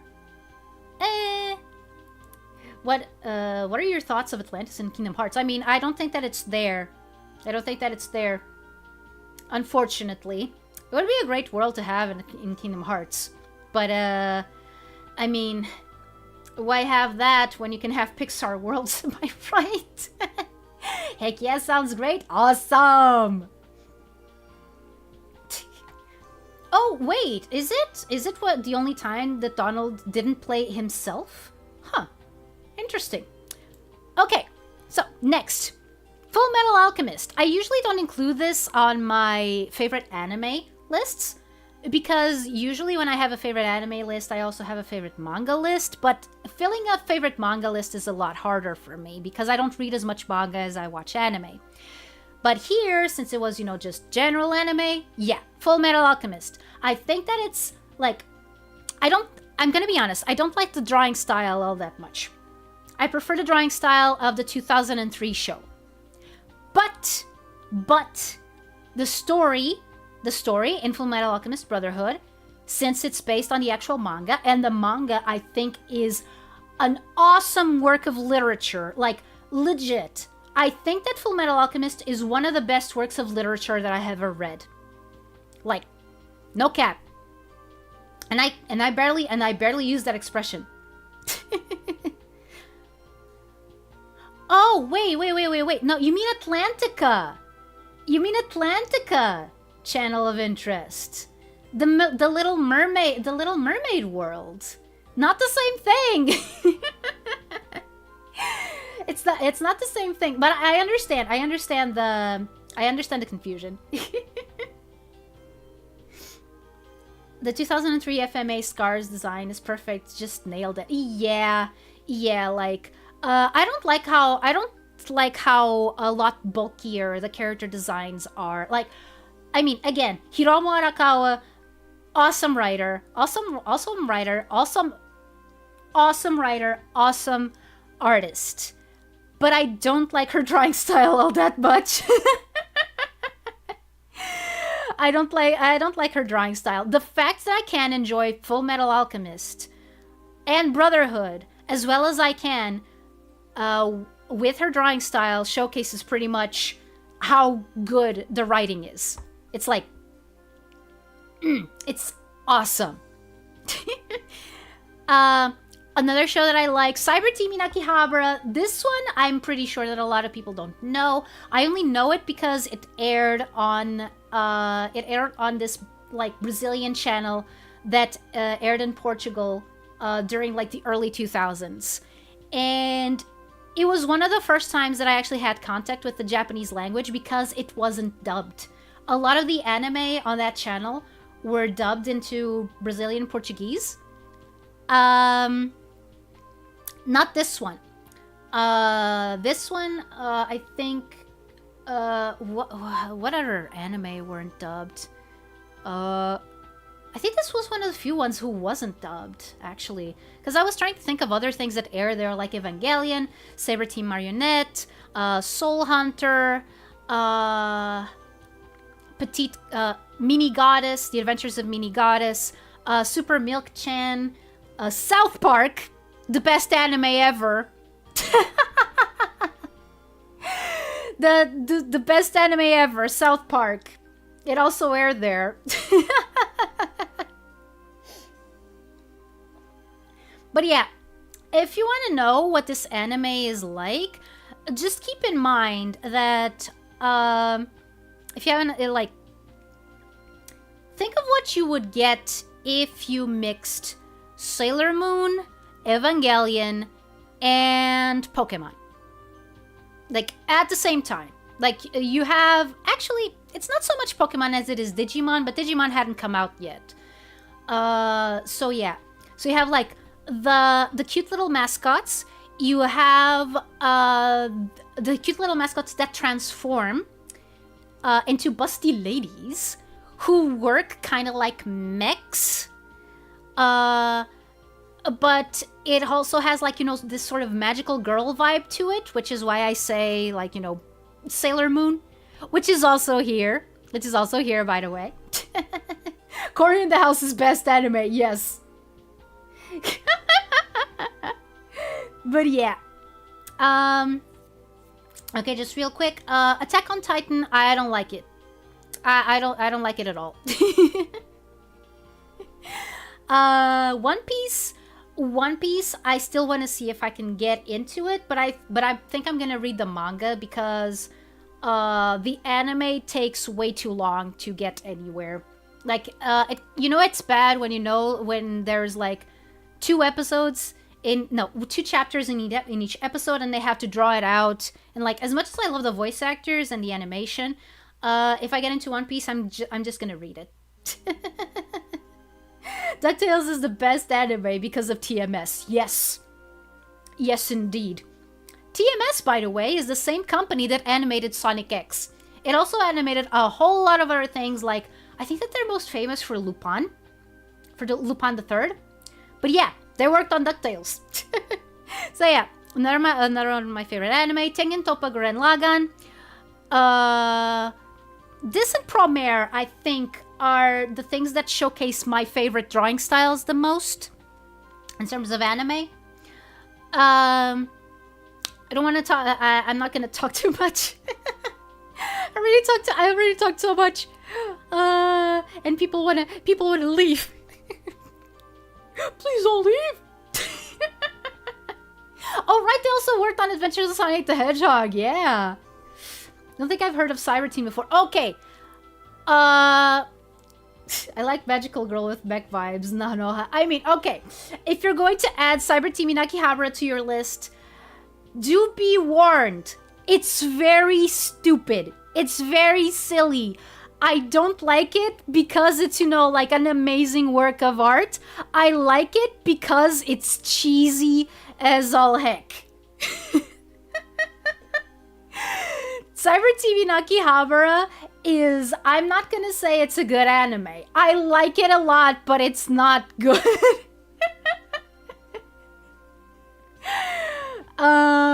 So yeah. Also, the girls talk about how their chests are a lot. I don't care much for that part. Life is like an anime here in Duckburg. But yeah, I'm just gonna say this about Gurren Lagann. My favorite character is one of the least popular characters. I can handle stupid. I watched Aiken. Okay, good. Then you're ready. As some people say, honey, let's go to bed. The visitors want to go home. Yeah. I mean, we're on slide 6 of 10. We're on slide 6 of 10. It's not going to take too long. Okay, so favorite games. Star Fox Adventures. I kind of wanted to play this again. But here's the thing. I think that my playthrough as a PNG was good enough. So I'm just gonna have to settle for using the music on my streams. Goofy and stupid is fun sometimes, don't worry. Yeah! So it's a guilty pleasure then. Not really, because I don't feel guilty about liking it. Here's the thing about me. I'm very open about the things that I like or don't like, even if I'm aware that their quality is not the best. Like, I don't have a lot of things that I would consider guilty pleasures because of that reason. Because, again, like, I like what I like and I know what I like. Even if I know that it's like that the quality is kind of questionable, I am not going to stop liking it less, and I'm not going to shy away from talking about it just because it might not have, the best reputation. I think that the only things that I would consider guilty pleasures are things that are like actually irresponsible. And I'm gonna call them that so as to not call them like problematic, because that word has been ground to the concrete by the internet. So yeah, those are the things that I would feel guilty about. But if it's because of a quality thing, like, oh, these characters are stupid, the design is kind of dumb, the world building makes no sense, the writing is silly as all heck. No, like, those are all things that I can get behind, even if they're not good. One of people's least favorite characters. Oh, it's Rossyu, isn't it? Yes! Yes, how did you know? I love Rossyu, man! He does not deserve to be hated! Oh wait, I forgot to talk about Sailor Moon. I like Sailor Moon. It's a huge influence. It was one of the first anime that I followed. No surprise there. Okay. Moving on. Yeah, Star Fox Adventures, one of my major inspirations for all of this. Actually one of my biggest inspirations for my overall look. If you don't like me at my cringe, you don't deserve me at my normal. Yeah, it's kind of like that. I spent way too much time worrying about what people thought about me and what I liked or didn't like.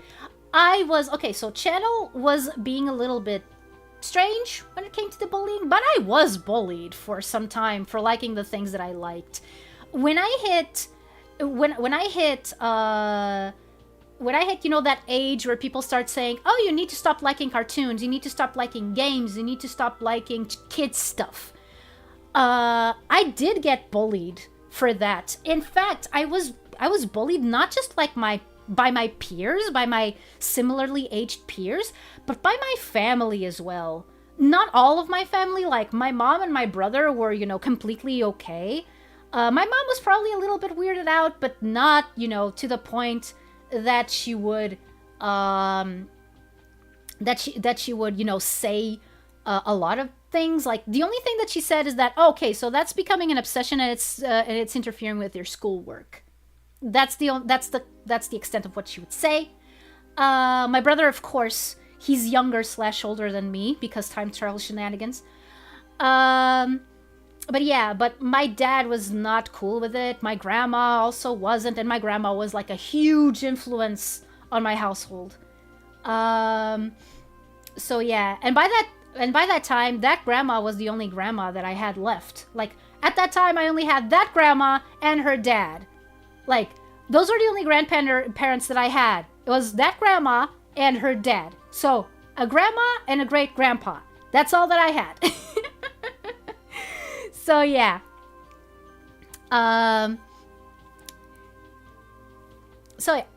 Going on. I got the same talk when I was 7. People wanted me in the mines. Oh, dude!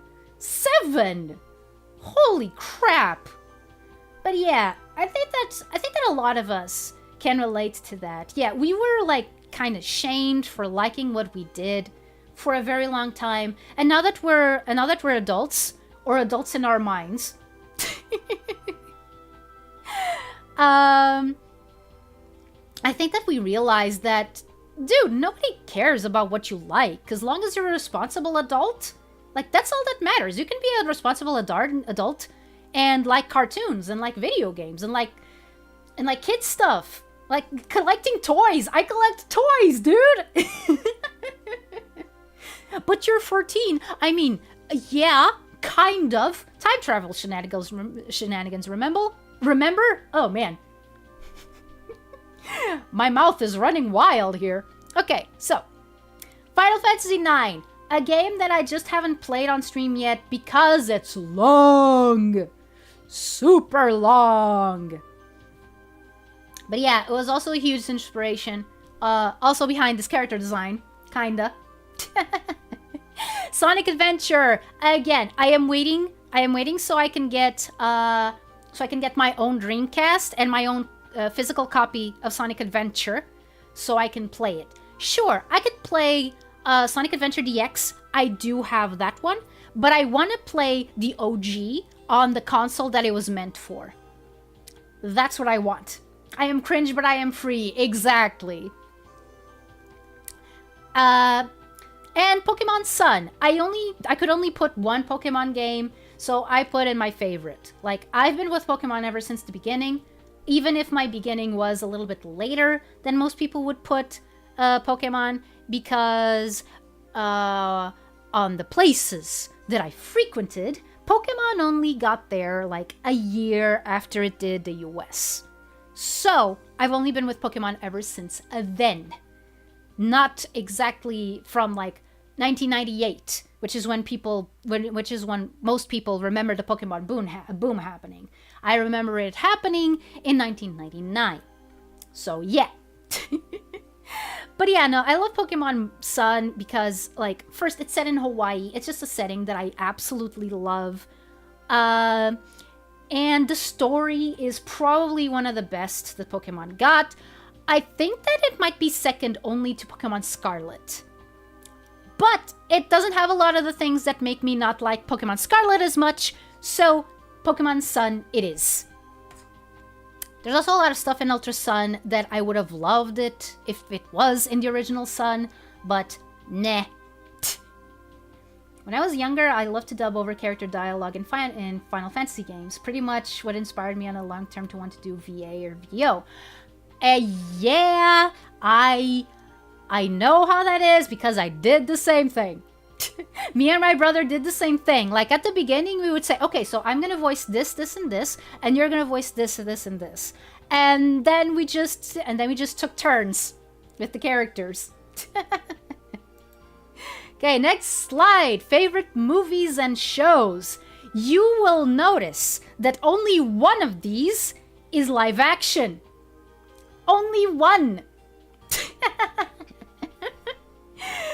I have mentioned before that, yeah, I'm mostly an animation fan when it comes to media. So if something is like realistic or if it's live action, unless it has, a big helping of fantasy, I'm usually not interested. As you can see here. Again, like with the games and the anime, these are indeed some of my favorites. They're not all of them because I didn't want to put like 3 Disney movies on my favorite movies. So I was like, you know what? No, I'm just gonna put one and leave the other places for other stuff. So we have the first Teenage Mutant Ninja Turtles movie. Still one of my favorite movies of all time. I still love, it has a lot of scuff, which is interesting. Like, if you know what to look for, you're gonna notice a lot of scuff. But, like, I don't think I have to say anything else. Like, this movie is a classic for a reason. Also, not the only representative of Teenage Mutant Ninja Turtles in here. Okay, so for a Disney movie, I had to pick just one, and I decided to go with The Great Mouse Detective. It's a movie that ever since I found out about, it has fascinated me. I learned that it was the movie that made the animation division of Disney not shut down, because they were seriously thinking of shutting down the animation division during the mid 80s. I think part of the reason was because the Black Cauldron was like a major box office bomb. Like Fox and the Hound hadn't done all that well, but the Black Cauldron was like, just complete and utter destruction. A good underrated movie, yeah. The Great Mouse Detective is a great choice for your one pick. Yeah, no, I think that to this day it still doesn't get enough love. I mean, I could have put in like Atlantis, but which I love. Like I love Disney's Atlantis. I mean, just look at me. But do I like Disney's Atlantis more than I do, for example, The Lion King? Do I like it more than Moana? Do I like it more than, well, The Great Mouse Detective? No, I don't. It's one of my favorite movies. Top 5 Disney movies. But it's not my favorite. My favorite is The Great Mouse Detective. Because of, not only because of what it is, but also its historical significance. And again, I just threw some shade at the Black Cauldron, and I do have some issues with that movie, but it is what it is, and what it is not bad. Still probably not top 30 Disney movie material. Like if you make like a tier list or a top 60 somethings list, I don't think it's gonna make it to the top 30. But it's not that bad. There have been other worse movies in the Disney animated canon. But yeah, and because of it, people are like, the only reason why The Great Mouse Detective went ahead is because it was already in production by the time that the Black Cauldron came out. And think about it, if we didn't have The Great Mouse Detective, we wouldn't have gotten the Disney Renaissance. Like, can you imagine that? Like, to this day, when I think about that, it's like, dude! But that villain, though, Ratigan, yeah. Ratigan is awesome. I mean, I prefer Basil. I relate to Basil a lot more. But Ratigan is just like, oh, man. Like, such a great villain.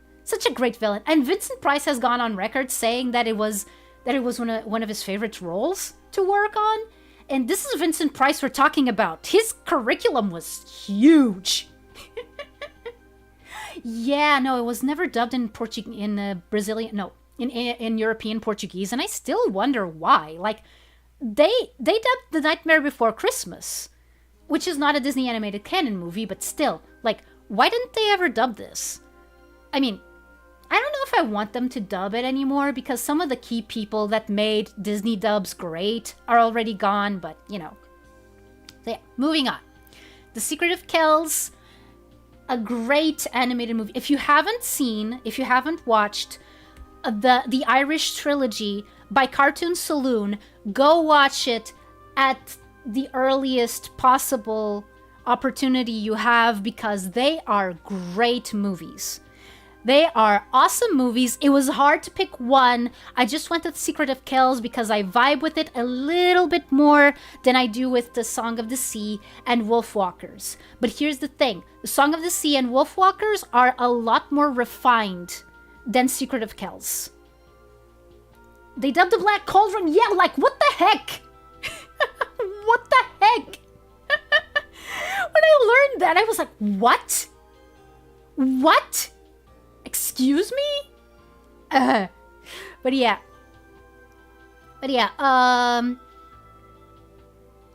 back to Secret of Kells. It's a great movie. I don't want to give too much away. But yeah, go watch it. Go watch Song of the Sea. Go watch Wolfwalkers. They are amazing movies. Like, not just in terms of story and character design, but like just everything about it. The art, it's like so I don't even know. I don't even know how to describe it. Like, these are the, I'm gonna be honest, these are the movies that sold me on animated movies being able to be a bit more abstract. Because until then, this was the kind of movie that I thought was like, I don't like this. Too abstract, too vague. Like, these movies taught me how to like Studio Ghibli movies. That is insane. I had a grudge against Studio Ghibli movies for years, and these are the movies that convinced me to give them another chance. My favorite Studio Ghibli movie is Lapta Castle in the Sky, by the way. Which didn't make it to this list because there is no way it could top Kung Fu Panda or Pokemon Mewtwo Strikes Back. Oh hey, Mewtwo is actually here! Mewtwo is actually here. So yeah. I think I've already talked about why I like Kung Fu Panda so much. I'm just gonna share a little anecdote about Kung Fu Panda that I don't know if I ever shared on stream or not. So yeah. When I first went to watch Kung Fu Panda, I was super frustrated because what I wanted to watch was WALL-E. At the time, my idea of DreamWorks movies was just, basically Shrek and Shark Tale, nothing else. And before anyone comments with like Prince of Egypt or The Road to El Dorado, I had not watched those. I was pretty much like with Prince of Egypt, I had a little bit of an issue. I still have issues with the Prince of Egypt, which is why I haven't watched it to this day. I still have to. I'm not looking forward to it, but I have to. But yeah. My idea of DreamWorks was just, Shrek, Shark Tale, and a little bit of Madagascar. Basically, I was not looking forward to Kung Fu Panda at all. And I started watching it, already kind of frustrated because what I wanted to watch was WALL-E, but we didn't make it on time, so yeah, let's watch a Panda instead. And then the scene where Oogway relays to Shifu that something is wrong, and Shifu flashbacks to Tai Lung, that's when I was like, wait, they're actually taking this seriously. They're actually taking this seriously. Holy crap, how is this a DreamWorks movie? Like, this is something like I would see in anime. But it's a DreamWorks movie. What the heck? What? And I was like, from that point onward, I was completely sold. And it has since then become one of my favorite movies of all time. Hence why it's here. Haha. It's the Christian message, isn't it? It's not. Okay. I need to do some more research on this before I can actually say things with 100% certainty. I am just going to say this, like really small snippet.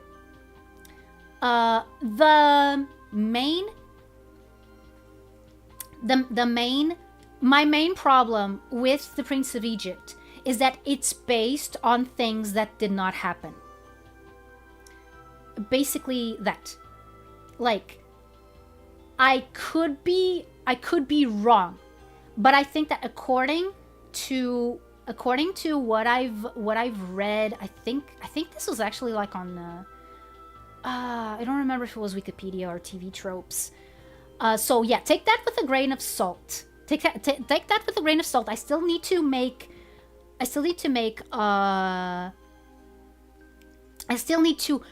do my due diligence and do my research on it.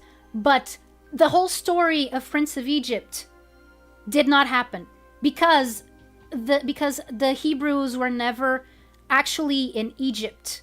At least not to the extent that the Bible shows.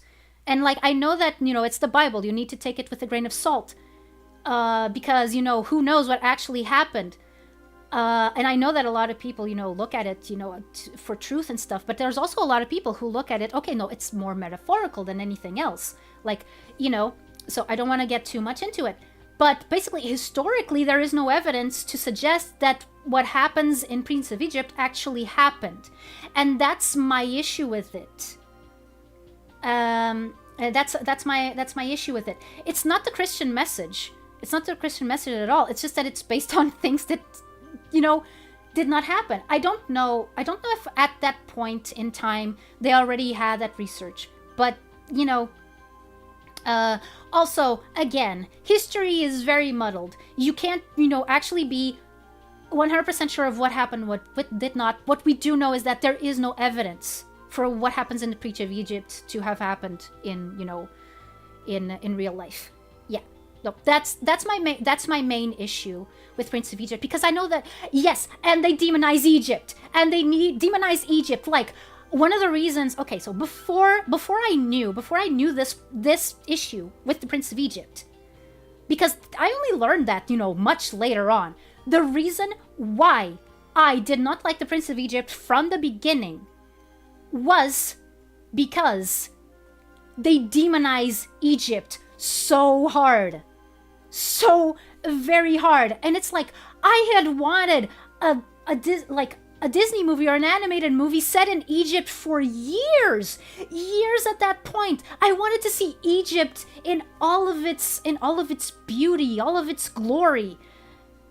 And this is what I get. The movie where they're the bad guys? Like, come on, man. Like, yeah, like, that hurt back then. that kind of hurt.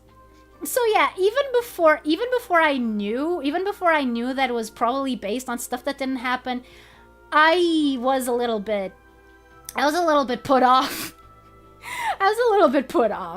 Because, like, dude, like, okay, so my only representation of Egypt that I can look forward to is, like, Asterix and Cleopatra, which is a movie from 1968 and has animation comparable, a little bit better, but comparable to Hanna-Barbera. Like, dude, man.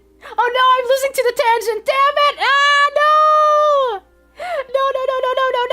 Okay. Okay, also, let me just check. Oh, they demonize. Yeah, I thought it was two strings. Is there? Oh wait. Someone asked what I think of Studio Laika. I like Studio Laika movies. My favorite though is Paranorman. It's not Coraline. I know most people would answer, "Oh yeah, my favorite Studio Laika movie is Coraline." No, Paranorman, 100%. But yeah. Yeah, there's been a mounting pile of evidence that the Hebrews were one of the sea peoples who were defeated by Ramses II. That would make so much sense why they would demonize him. That makes so much sense. Yeah. See, that's CPPA. That's exactly why I said that I need to do more research on it, because yeah, a lot of things fall into place, Kubo and the Two Strings is really good. So yeah. I was planning to stream for 1 hour. We're already at 2 hours and 10 minutes. But yeah. I would say Prince of Egypt takes liberties from the source material to begin with in order to make it more of a character piece. So I just take it as a fiction story. Yeah, that's the thought process that I think I need to have with it. Like, okay, yeah, no, just look at it as a very conflicted person defecting from what can be considered like decadency. Like, yeah, if I take it like that, maybe the blow is not as hard, but the whole thing about Egypt being, presented as, really, really bad. I mean, I know that Prince of Egypt has more nuance than that. But Also, here's the thing. Yeah, instantly back to a tangent. Okay, no, TV shows. Wakfu, French TV show from 2008, animated in Flash, really good. Go watch it. Go watch it. I still haven't watched, like, from the 3rd season onward. I think that it's not as good as, like, the 1st season. The 2nd season was already not as good as the 1st one, but it's still amazing, and I still want people to watch it. Go watch it. Now. Well, not now. Now you're watching me. Okay, another show that I absolutely love and I almost forgot to put on this list. It's not waifu Ryuji, it's wakfu. Yeah. Okay, another show that I absolutely love, Rise of the Teenage Mutant Ninja Turtles. It's really weird that this is my favorite TMNT show, but after thinking for a bit, like, there was no other. The only one that would come close would be the 2003 one, and as I said before, I'm kind of picky with visuals. And the visuals in the 2003 show are a little bit, bulky. They're pretty much in line with, with like Bruce Timm stuff, which, is a little bit more streamlined than what TMNT 2003 is. So yeah, and here's the thing, right? My favorite turtle is Leonardo. And in this show, Leonardo is like completely different. But I still like him. And this is not like the only representation that Ben Schwartz gets on this list, because we also have Randy Cunningham, Ninth Grade Ninja, which is a show that I don't think a lot of people know about. It aired on Disney. It's a Disney show, actually. It only had 2 seasons, because it was one of those cases, kind of exactly like Rise of the Teenage Mutant Ninja Turtles. It got canceled, like, pretty early on. I mean, I think that Ninja Turtles had a little bit more luck. Minor typo detected! Wait, where? Where? Rise of the Teenage Mutant Ninja Turtles, Teenage Mutant Ninja Turtles, Teenage Mutant Ninja Turtles, Heroes in a Half Shell, Turtle Power.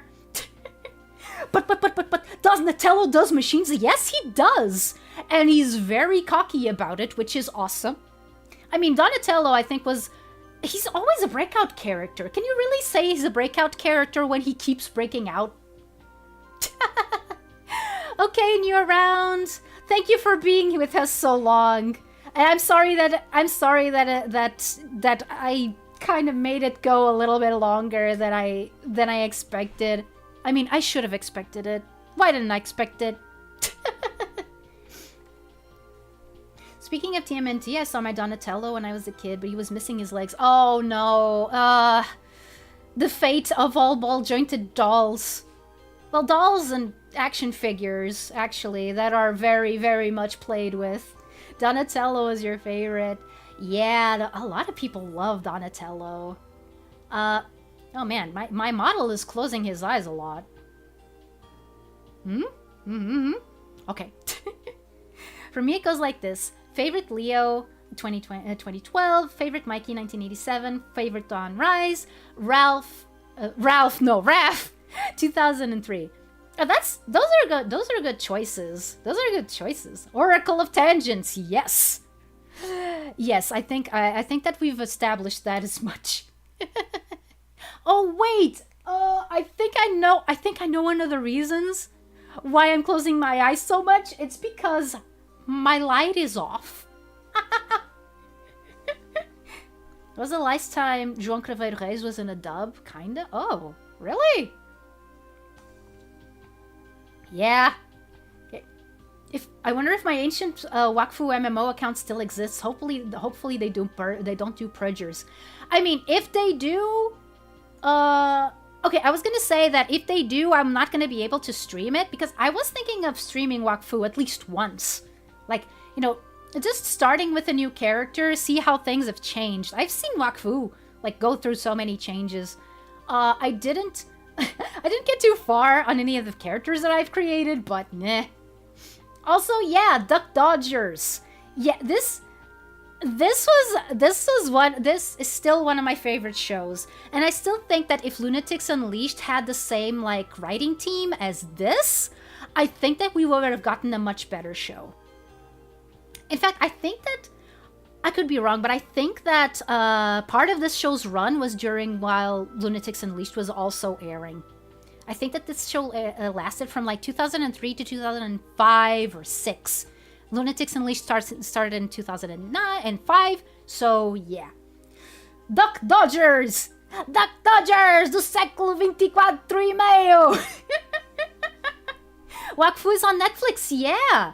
Yeah, if you have European Netflix, well, at least Portuguese Netflix, yeah, you can watch Wakfu. Yeah, no, the Duck Dodgers series is really good. Like, the 3rd season is a little bit unfortunate because it starts with an episode that it's kind of like a backhand if you were a fan of the show, but like the first and 2nd seasons are great.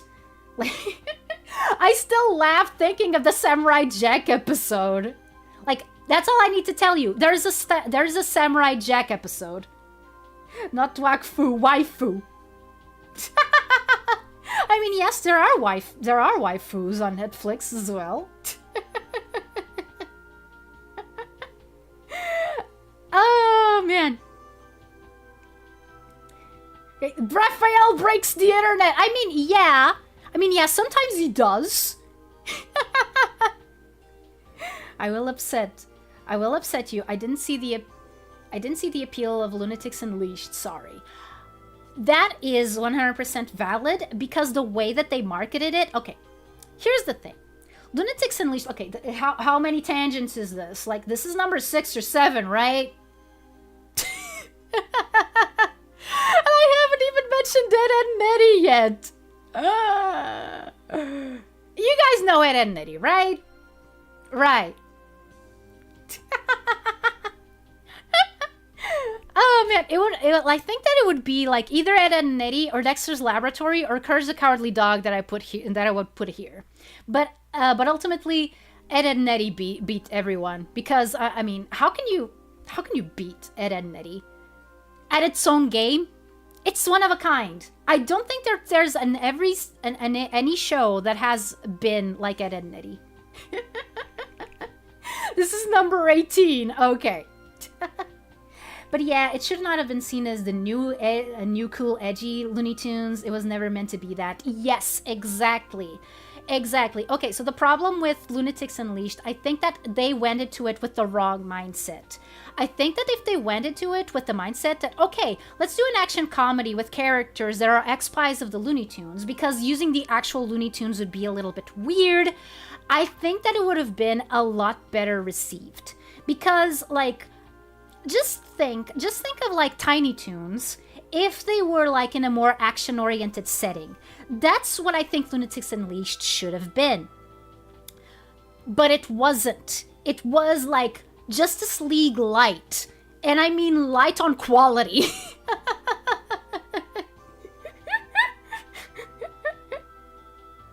Even more lost media than House of Mouse. I have one episode of Lunatics Unleashed recorded, I think, in the European Portuguese dub. I don't remember in which tape though. I have to check. I can't sleep, Eddie. I keep thinking, how can my feet smell if they don't have a nose? I have a Tiny Toons VHS and I loved it so much. Yeah! Tiny Toons is great, dude. Lunatics Unleashed was also a victim of cuts caused by the Back in Action poor box office performance. Yeah. Oh man, Looney Tunes Back in Action. That is a whole story, which I am not going to get into here. One day I will try to make like video essays about these topics so that I have a place for all the tangents. I remember the dub. The Wile E. Coyote counterpart was one of my performances in the dub. Well, favorite. I think that you mean like favorite performances. Yes, it was Joel Constantino. He was like a veteran, but like super veteran. He was super veteran, and you could tell that he knew what he was doing. Like, especially like with a character like Tech. Like, I would have still preferred to have Tech voiced by the actual person who voiced Wile, which was Carlos Freixo. But I also understand that, like, it's like, you're not gonna get the actual characters. Yeah. And then Nettie showed up, was great, then left gracefully right at the perfect length. Instead of overstaying its welcome. Bless it. Yes, it even went through a formula change and still managed to be good.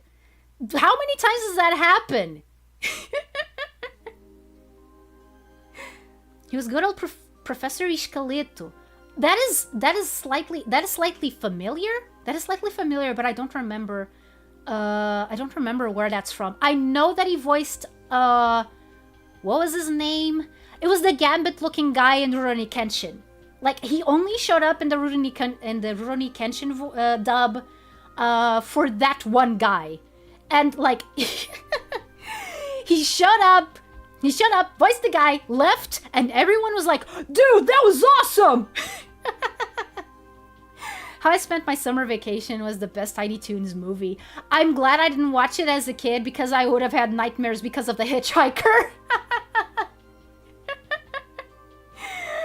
Oh, man. Wait. Skillet was from an educational... I remember some educational games, but the guy that I'm thinking of was voiced by Carlos Macedo, not Joel Constantino.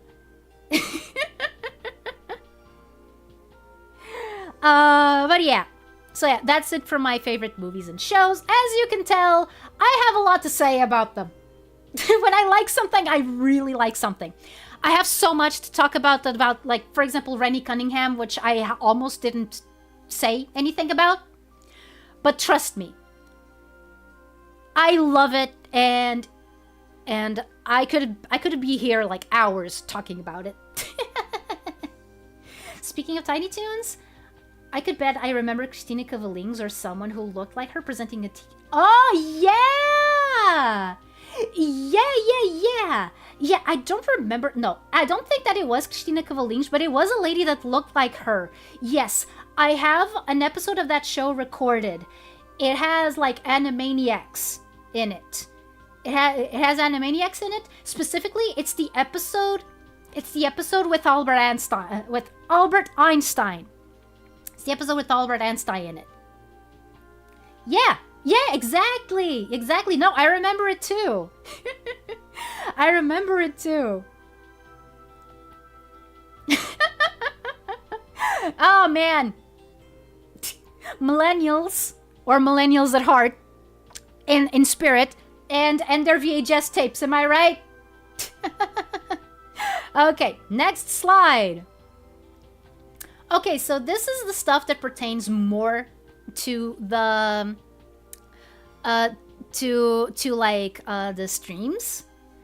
This illustration, by the way, was made by the same person who made, well, it's the illustration that's on my banners right now.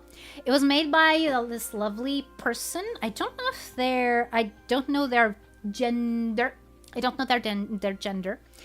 But yeah, their name is Hikus, and I commissioned them through VGen. I think that they're on Twitter too, but I'm gonna have to check.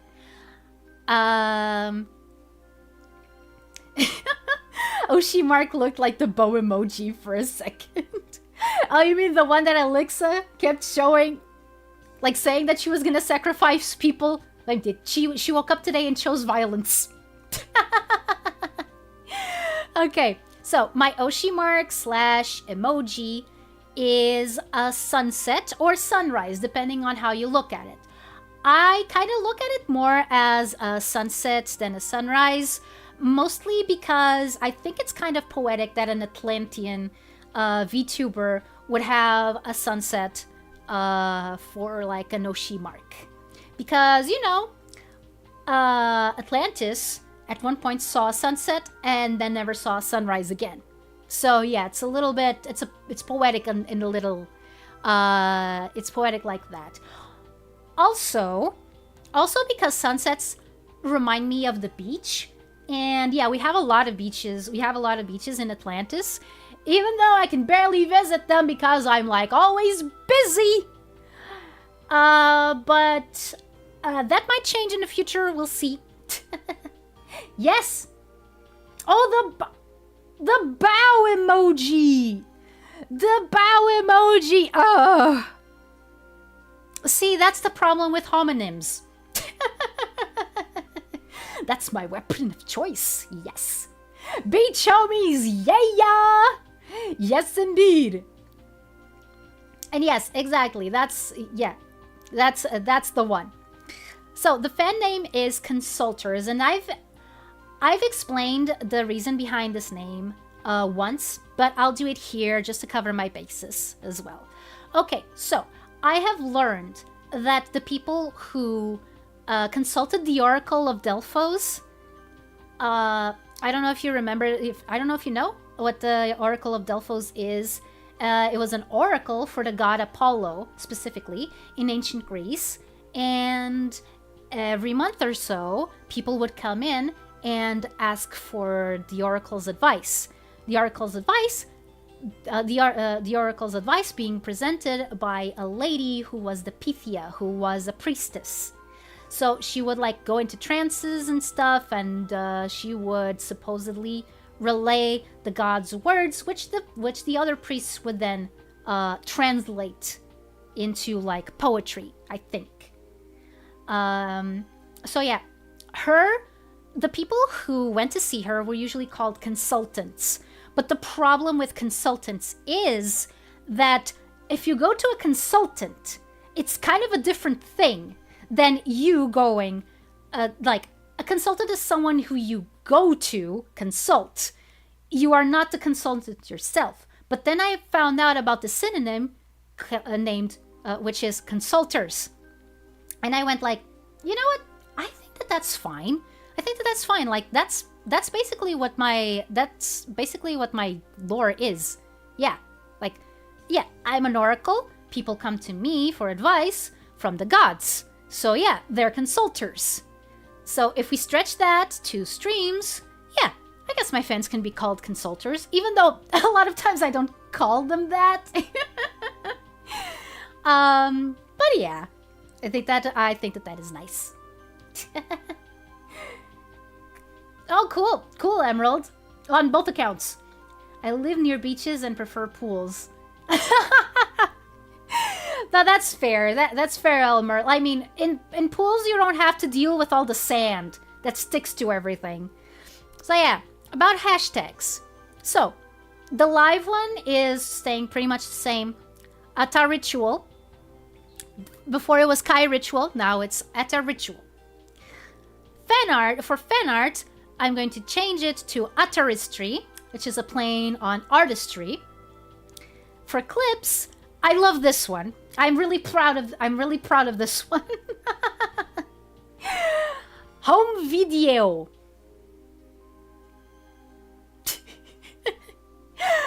I'm sorry, but once I thought of this, I could not use it. I could not use it.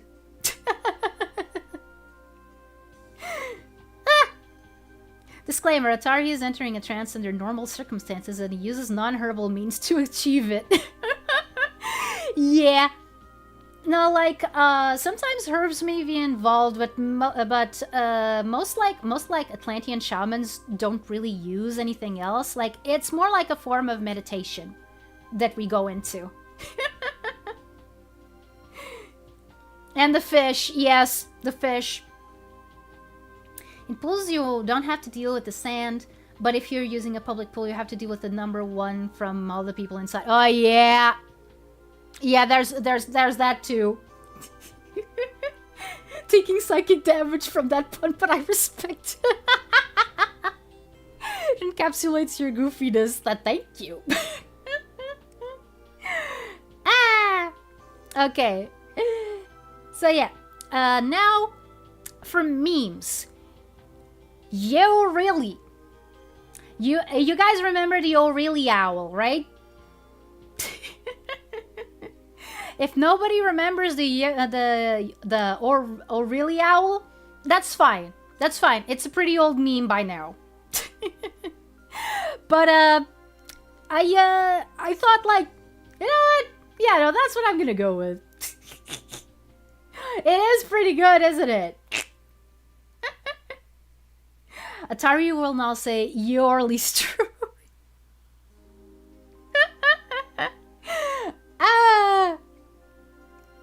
I would if it wasn't so hard to pronounce. Yourless truly. Hi, Kono! Thank you! Thank you! Oh, man. Oh, I'm having some trouble keeping my eyes open. Again, I think it's because it's dark in here. Yeah, and for fan fiction, not that I think that I would need one, but I went like, you know, History Atari. I kinda, just really simple.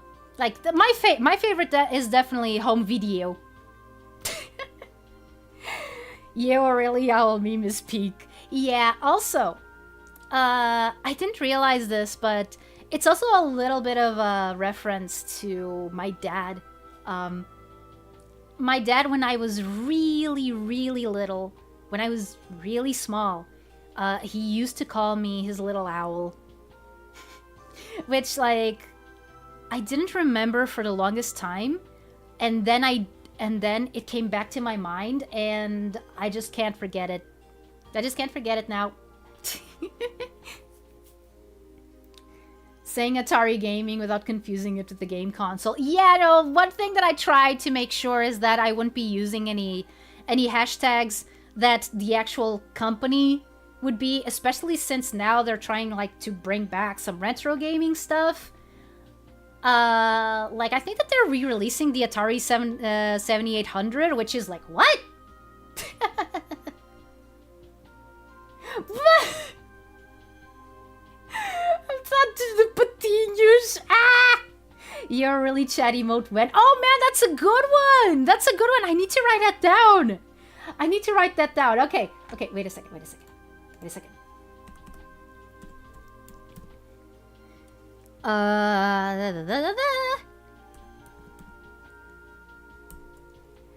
Yeah, oh really emote. I gotta remember that. I gotta remember that. Okay. So next slide. Second to last, actually. What? Wait, no. Wait a second. Did I forget one of the slides? Did I forget? Huh? Todos os patinhos sabem bem nadar. Sabem bem nadar. Esqueci-me do resto. I forgot the rest. Actually, Ryuji, we don't have just stone tablets. We have parchments as well. Okay, so here are the credits for everything that you've been seeing. So yeah, my art mama is Neyuse, who is also here on the stream. My rigger papa is Beilubi. My logo was made by a VTuber named Meramizu, who's a mermaid, actually. Like, that was a coincidence. That was a coincidence, actually. But yeah, go check her out. My banner was made by Nakigitsune XS on VGen. Most of these people were on VGen. Meramizu I contacted through Twitter, but she also has VGen. The banner art, like I said, was Hiku's. The overlays were made by Small Sushi on VGen. The start and end screens were made by Manus, who did a bang-up job. Like, you're gonna see the ending screen a bit, and I also have an intermission one, but I'm gonna show that one when it's appropriate. Again, also on VGen, and the emojis were made by Meguren, also on VGen. Oh, you mentioned the fancy stuff. Parchments. Wrong song, Atari. It's actually the version that played at the end of Zigzag. Oh, dang it. Oh. I remembered it wrong. Oh, no. That was a lot of play. Yeah, like, ugh. I'm tired, man. Oh, hey, Kono and Shiro are poking each other. Okay, guys, let's play nice. Let's play nice. Okay, the backgrounds, again, this room that you see here was made by Kaola Rivas, who's also an up-and-coming VTuber. And she's actually building her artist portfolio. She also knows how to do animations, which is awesome. Calma, menino Tunekish. Calma. The temple was made by someone who has collaborated with me on another occasion, which is Moirine. She's really nice.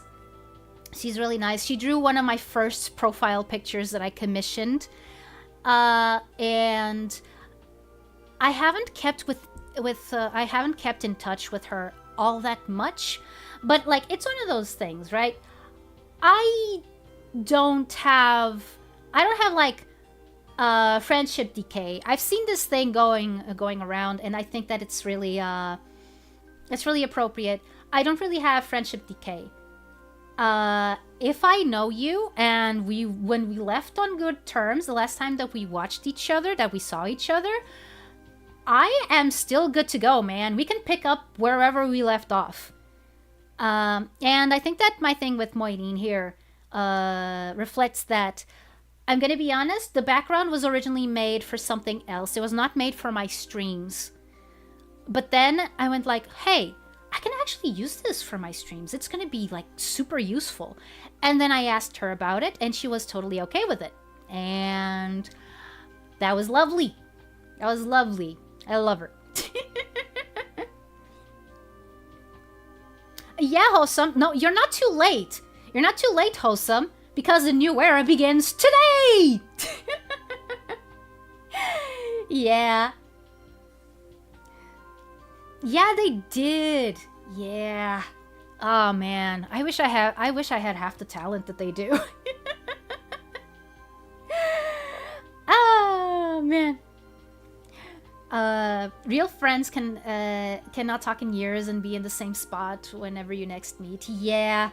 That's the coolest thing about friendship, I think. That's how you know who your real friends are, you know? It's when you just, and it's just when you can, you know, not see each other for years, and when you see each other again, there's no like grudges, there's no nothing, like no, why didn't you talk to me for that long, dude? We're talking now. We're talking now. Isn't that amazing? Like we can talk more often, yeah, but like if we left off and we can still talk like we never did, then the friendship was real. Thanks, Ryuji. Thanks. I just need to work on it. I just need to work on it more. I think that's what I'm missing. I'm missing practice. I'm missing like actual practice. Okay. Oh, and the assets and the little accents, like for example the dust on this screen and the flames. They were done by Sunny Motion on Etsy, like I said. No, it's okay. It's okay, Kaola. See, here you go, Kaola. She drew the background that you're seeing.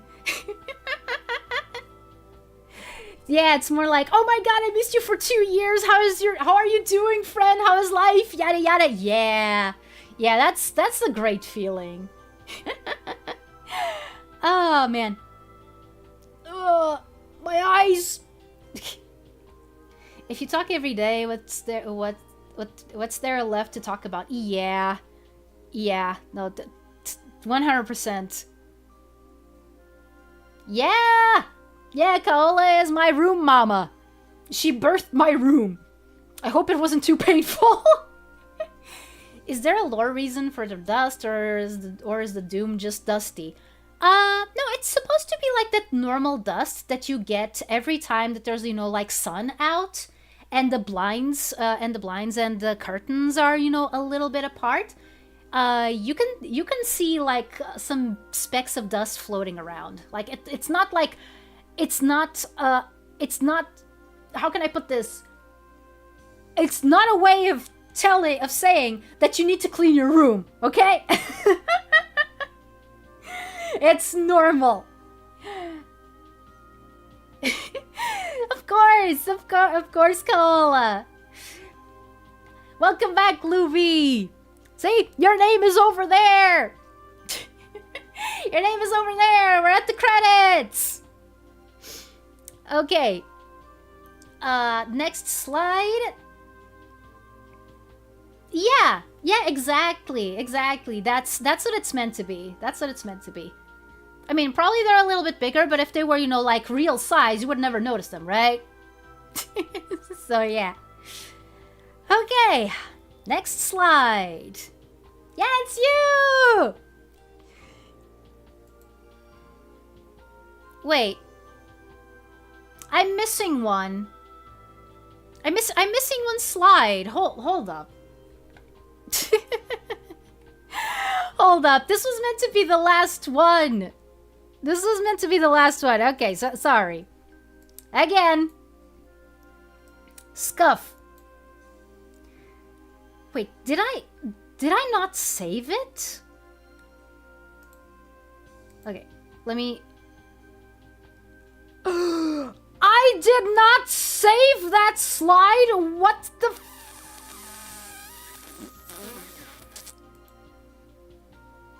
What? What the frick me? Oh, okay.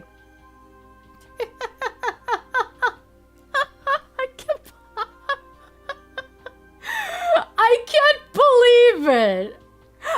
Okay, I knew something was gonna go wrong. I wasn't expecting it to be this. It's official, guys. Atari is a real VTuber now. He has Scuff. Yeah. Okay, let me see. Okay. I'm going to see if I'm gonna see if I remake it really quick. Okay, hold on. I cannot believe this.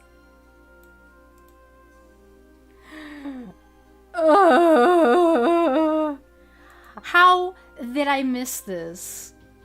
How did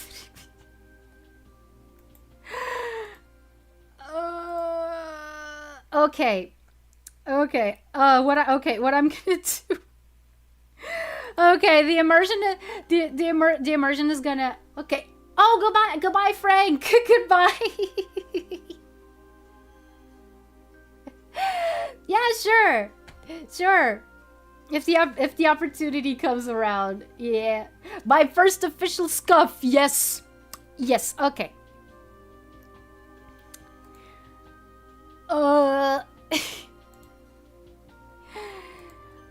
Okay, let's see. Yeah, there you go. This was supposed to be the other slide. Okay, I'm gonna take away the TV and all of that.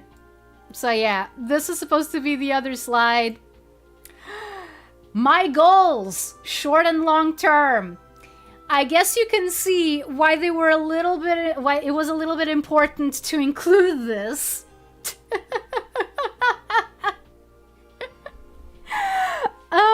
And I can't remake the slide because what I did was like I print screened the other slides, but now I have like both monitors on, so like the print screen is gonna be like huge and it's gonna take forever. So yeah, let's just showcase it like this.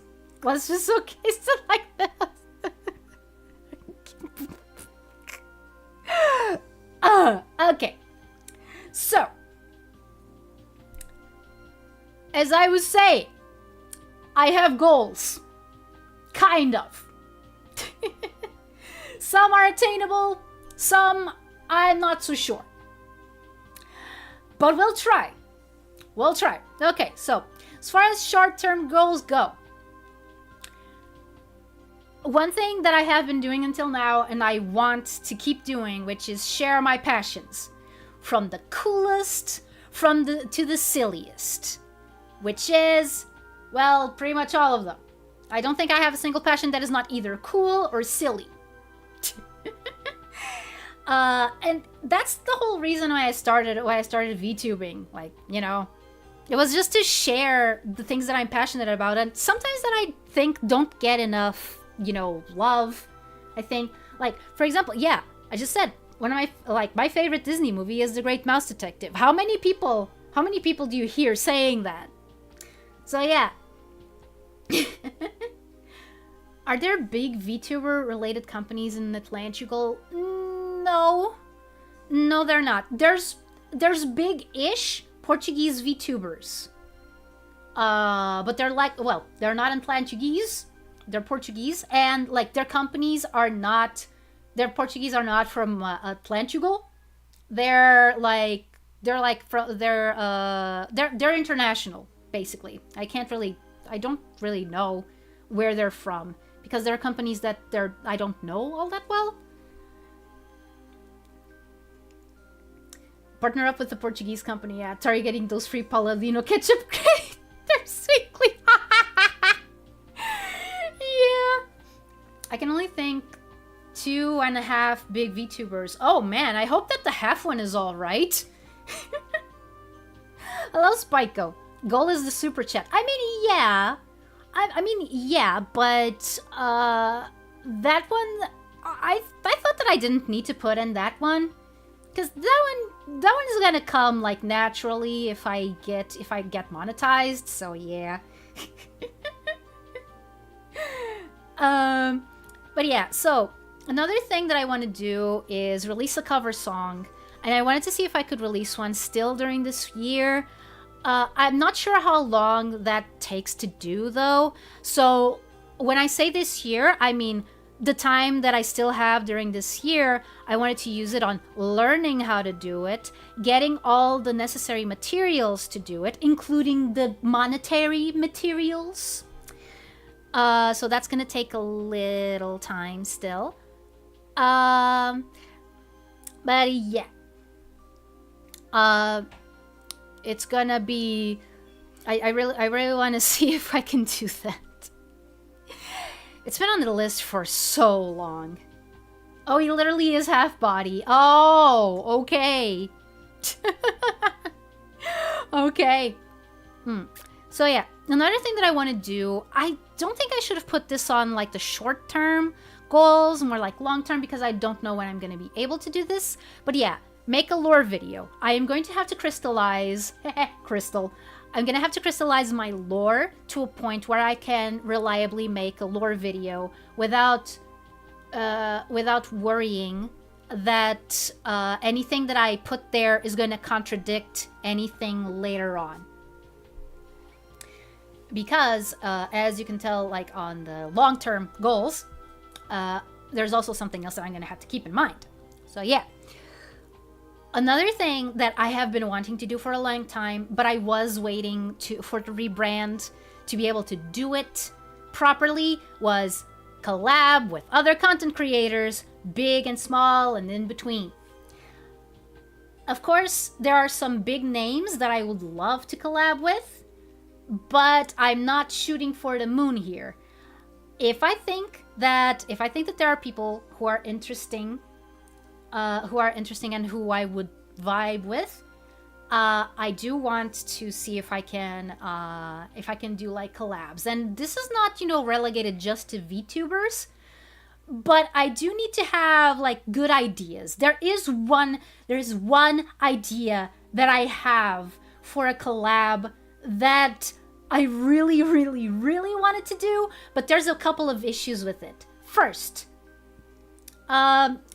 the material that I wanted to use, I don't know how it is in terms of copyright. I think that is okay to use like on the internet and stuff, because I don't think that anyone is particularly interested in it anymore. Only like people with morbid curiosity like me. But it's like, I'm just gonna say this. It's about an obscure piece of media from a very famous franchise. And I am so curious about seeing a modern fan's reaction to it. So yeah, and have it like recorded on stream. That is one of my dream collabs. There is one person that I think would be interesting, but I have no idea if they would even give me the time of day. But that is just one. That is just one collab that I wanted to do. I want to do a lot. I want to do a lot more than just one. But again, since now I have my rebrand and my model, and we're no longer in limbo, I can finally think of doing these things with my whole heart. Let's put it like that. Because now I know what people are going to perceive me as. If you ever want to collab, I would love to. Teehee. Never streamed as a VTuber yet. I'm Lulu. You know, Kaula, the first time that I streamed, well, okay, not the first time that I streamed, but the first time that I streamed as a PNG tuber, it was an Among Us collab. It was organized by Mato, who was here on pre-chat. Actually, she has always been one of my inspirations to keep doing this. I mean, the scuff was really strong in that one because I was muted for half of it. It was amazing. And you can even go back in my channel and see it in action. So yeah, and that was the first time that I PNG tubed, and it was with other people. So yeah, your first stream being like a collab, it's like totally fine. Do you plan to collab or joint stream with any other big streamers like Cherna-chan? Oh my goodness, Cherna-chan would be amazing!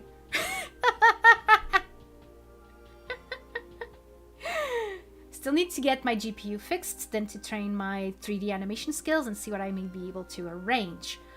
Well, good luck with that. Good luck with that. I think that like working on 3D animation isn't as hard nowadays as it was like, 10 years ago, I believe. I mean, as like as someone who's not, working for like a big corporation, I mean. Yeah. Okay. Another short-term goal, get more retro consoles and games to stream from. This is going to be an ongoing process, but yeah. So the last console that I got was the Mega Drive. Next on the list is the Dreamcast. But later on, I also want to see if I can get a Sega Saturn. I also want to see if I can get an Atari 2600, which I don't even know if it was commercialized in Portugal, which is the market most close to me. But yeah, there's a lot of classic games from those consoles that I want to see if I can get. I already have Atlantis for the Atari 2600. I don't have the console, but I have the game. And I've already played it. And it seems like a good game to do Zatsus with. Just turn your brain off and shoot stuff, and yeah. A Dreamcast for the Sonic Shuffle 100% marathon stream. Oh man, I'm not... Okay, I do want to play Sonic Shuffle, but I don't think that I have the patience to do 100%. Unless I do an actual marathon. Oh man. But yeah, Sonic Shuffle, by the way, is one of the most expensive Sonic games. I don't know what happened. I mean, it is behind Knuckles Chaotix. Right, something else that I want to get. I want to get a Sega CD, and I want to get a 32X. And Knuckles Chaotix. I want to get a physical version of Knuckles Chaotix. And I want to play that on stream. And that's it. Are you after the original consoles or like some of the re-released like modern versions with a lot of games pre-installed?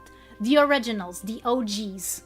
Like if you walked into a store, a physical store in like 1997 and you saw Sega Saturn and you buy it, that's the experience that I'm going after. Because, like, okay, here's the thing. I know that emulation gets a bad rep, even though under the right circumstances it's completely legal. But those strike me as a little bit more animations. Animations. Wait, what was I saying? Oh my god! I read PPA's message, and my brain just went like blank. What the heck? No, yeah, but yeah, I know about those modern re-releases of the consoles, and that's not like that is just like emulation with extra steps for me. Like, I know that that's probably not what they are, but to me they kind of feel like it, and that's not what I wanted. That's not what I want. If I want to emulate, I'll emulate. Like, I keep doing what I had been doing until now, which is just emulate games that I actually have. But no, the thing that I am actually after is just all physical, like, you know, console, CD or cartridge, controller in hand, AV. That is what they are. Oh, okay. Oh no, my Euro privileges were revoked. Oh no. Man, as a kid, I wanted Knuckles Chaotix so bad. I didn't even know if it was good, but it had Knuckles. Yeah. I mean, I didn't even know that Knuckles Chaotix was a thing until, like, I think 2001? 2001? 2003? I'm not sure. They're cheap, crappy ARM SoCs running emulators. Yeah, like, I wouldn't be as harsh, but yeah, I don't like them all as much. Hello, Getter Ray! Where there's much formatting differences, like EU and A have the PAL formatting, etc. I know Game Boys didn't have that until the DS era. Yeah, like, I know that Japan uses NTSC, but that's all that I can say. By the way, I have actually played Knuckles Chaotix during a time where I didn't care about the legalities of emulation. Like, this was like 20 years ago. And it's pretty good. It just cements my wish to play it on a physical console. So yeah, I'm taking your European ID and making it my own, so I'm European and a half. PPA passive ability can shrink someone's brain. Oh no! I think that the biggest difference, and even like for example, I listed Final Fantasy IX as one of my favorite games. There's a trick, a cheat. Well, kind of a cheat. It's an exploit, I think, that you can do with Final Fantasy IX. That it's impossible to do on the PAL version because it has, I think it has less frames per second. Okay. I might be saying that wrong. Maybe it's not the frames per second, but it's definitely like there's an issue with the PAL version in which you cannot get to, like, there's this weapon. It is the best weapon in the game, like the Excalibur 2, I believe, that you can only get if you get to that part of the game in under a certain amount of time, like under 20 hours or only under 40 hours or something like that. And that's literally impossible to do in the PAL version. Maybe someone found a way to go around it in these last few years. At the time that I was really into Final Fantasy, that was like pretty common knowledge. Final Fantasy IX, yes, it's so good. Like, legit.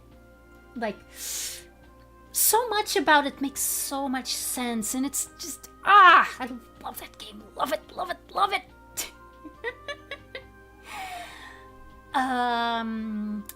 I'm gonna stream it. I'm gonna stream it sometime soon. Probably next year as well. Steiner's sword literally takes 2 playthroughs to get to it. Yeah. Yeah, no, like, he's the one who uses swords. So yeah, Excalibur 2 is for him.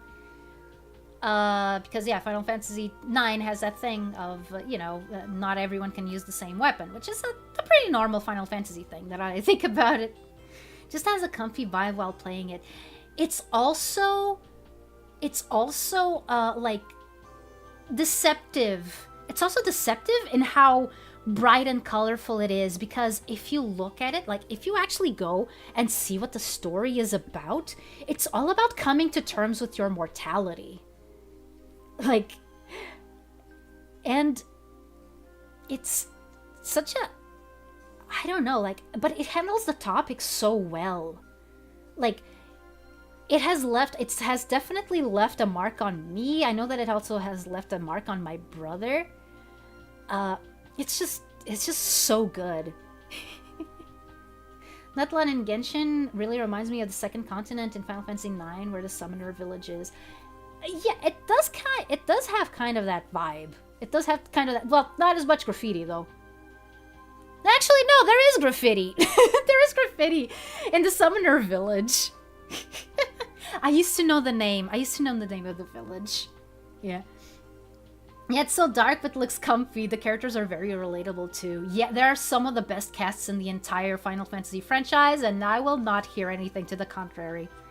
I wanted to get into Final Fantasy, but I wanted to catch up with Dragon Quest first. I'd love to share my thoughts with you when I get around to it. Please do. Please do. There was a long time that I was into Final Fantasy. There are a few games that I probably should play, you know, some of the more recent ones. Like, I haven't played any Final Fantasies from like 13 onward, including 13. So even if I just go with the, you know, the single player ones, there's a lot that I haven't explored. Honestly, because it didn't appeal to me. But like, I'm willing to pop that cherry. Let's put it like that. So yeah, I'm willing to play Final Fantasy 13.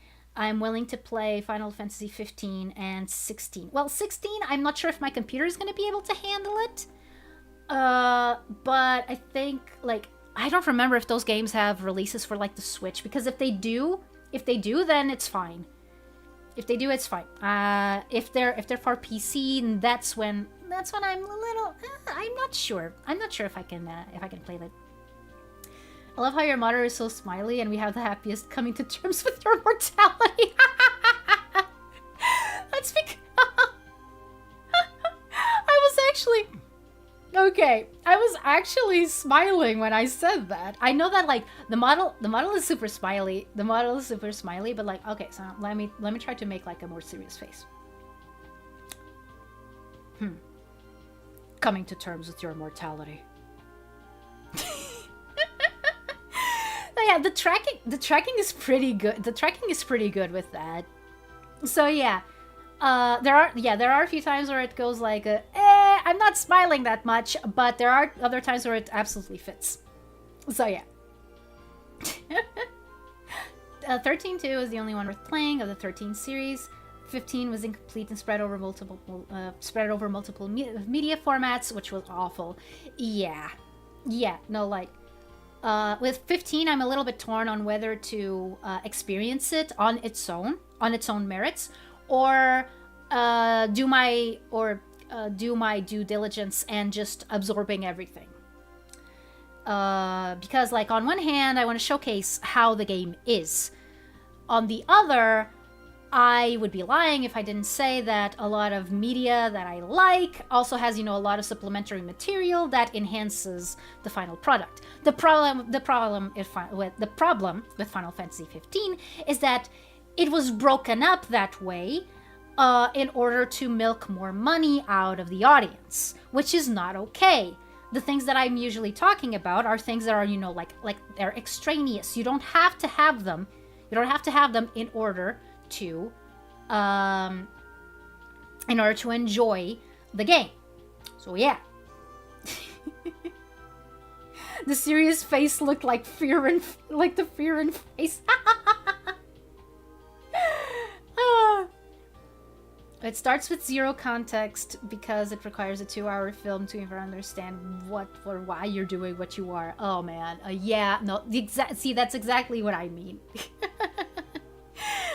Okay, next goal. Make video essays or reviews. I'm still not sure about this one. I want to try it. But my problem is knowing if I can keep up. Because like, if I start doing that, that's what people are going to start expecting from me. And while I do have some cool ideas for essays that I wanted to do, I'm not sure if I have enough to keep them going, you know?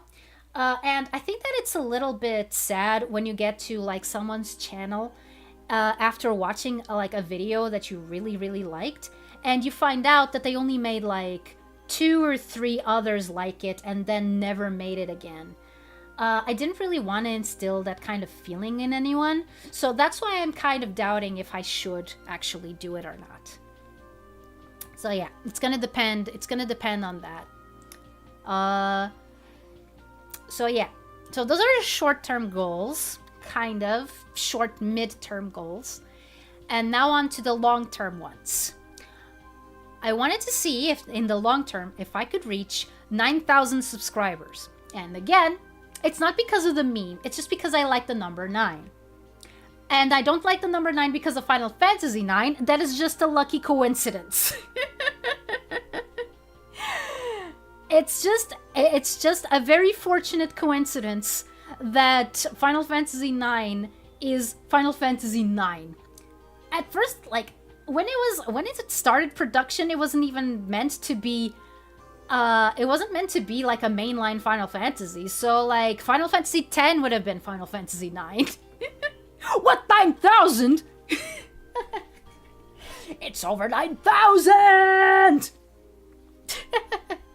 We'll see. I think that at least like with the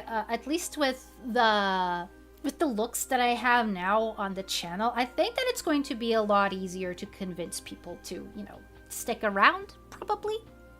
I mean, of course, I'm not forcing anyone. I don't want to be like, oh man, please subscribe. No, you subscribe if you want, dude. Yeah, sure, I would love to be monetized, but like, dude, I can't force people. I think that the best growth is the one that happens normally, when people actually want to help you grow, not like when you're forcing it. So yeah. What does Social Blade say about its subscriber count? I have no idea actually. Kind of like the number on my username not being related to a certain popular website. Oh yeah. Yeah. Want her to try it, just make sure you're having fun doing it. Yeah, that's what I've been trying to do. Okay, so another thing that I want to see if I can do in the long term is publish a book set in the world of Atlantis with me as a character, if not the protagonist. I'm not sure if I'm good like protagonist material, honestly, because I feel like I've already gone through most, not all of it, but like through most of my character development. And the thing about me pre-character development, I don't think it would be a very interesting to read about. At least not for the length of time that it would be needed if I wanted to make this book like, you know, like the story of my life. Let's put it like that. But yeah, and this book is of course going to be related to the lore, which of course I said before I still need to solidify. And it's going to like showcase a lot of stuff that I'm not able to talk about like in streams. Like, I don't know if I told anyone this, but I do have like a document stating what the main island of Atlantis is actually like what kinds of plants there are, what the terrain is like, what kind of fauna is there, like all of that. Like, I can tell you, for example, that we have trees of the Myricaphaea species, which I think it's just I don't remember what they're called in English. Hence why I used the Latin name. But yeah. Oh, you already saw that, Cola. Yeah, one of the things that I want to be able to do is to have enough money to commission animations. Because I love animation. And I never tried to like bet on it, because when I was growing up and I had, you know, like exposure to like places where you could learn stuff, there was nowhere where you could learn animation. Things have changed a lot in the last 10 years, but like when I was like getting ready to enter, like, you know, the student life and stuff, animation was like nowhere to be seen. You had to settle on like multimedia courses. So yeah, that could have animation or not. And most of it was like, you know, just the kind of animation that you would see in Flash web design, you know? Not like actual animations. You wouldn't see people doing animations in the way that you would see like on Newgrounds at the time or anything like that. Things have changed so much since then. Wait, if Donald is from 1939 and he's turning 90 this year, and I use the image of Elmer Mouse, yes, your avatar is 90 years old. How come you didn't realize that until now? You deserve to get monetized though, so I hope you get monetized sooner or later so you can put out more content. Yeah, man, it would help so much. It would help so much, which is why I say, like, I don't beg for donations. They do help a lot, but I don't want to, you know, ask people to donate if they don't want to. Like, you donate if you feel like it. Like, I have enough money right now that I'm, you know, that I can stand. Well, not exactly that I can stand on my own. That's why I'm trying to get a job. But like, I'm not going to have all that much disposable income, just like I don't have right now. I just don't have to worry about things like rent and food and stuff like that, because I'm at my mom's house and she provides for me, so I don't have to worry about all those things. But I don't have my own disposable income. I can't, you know, fund the projects that I want to fund. I can't fund the commissions that I want to fund, because again, I don't have that sort of disposable income. The few that I have been trying to spend on, you know, investments for the future. Like, you know, like the last big purchase that I made was the Mega Drive. Or like, you know, small things like, you know, DVDs and Blu-rays and stuff like that. But those are small purchases, you know, and they're sporadic. So yeah.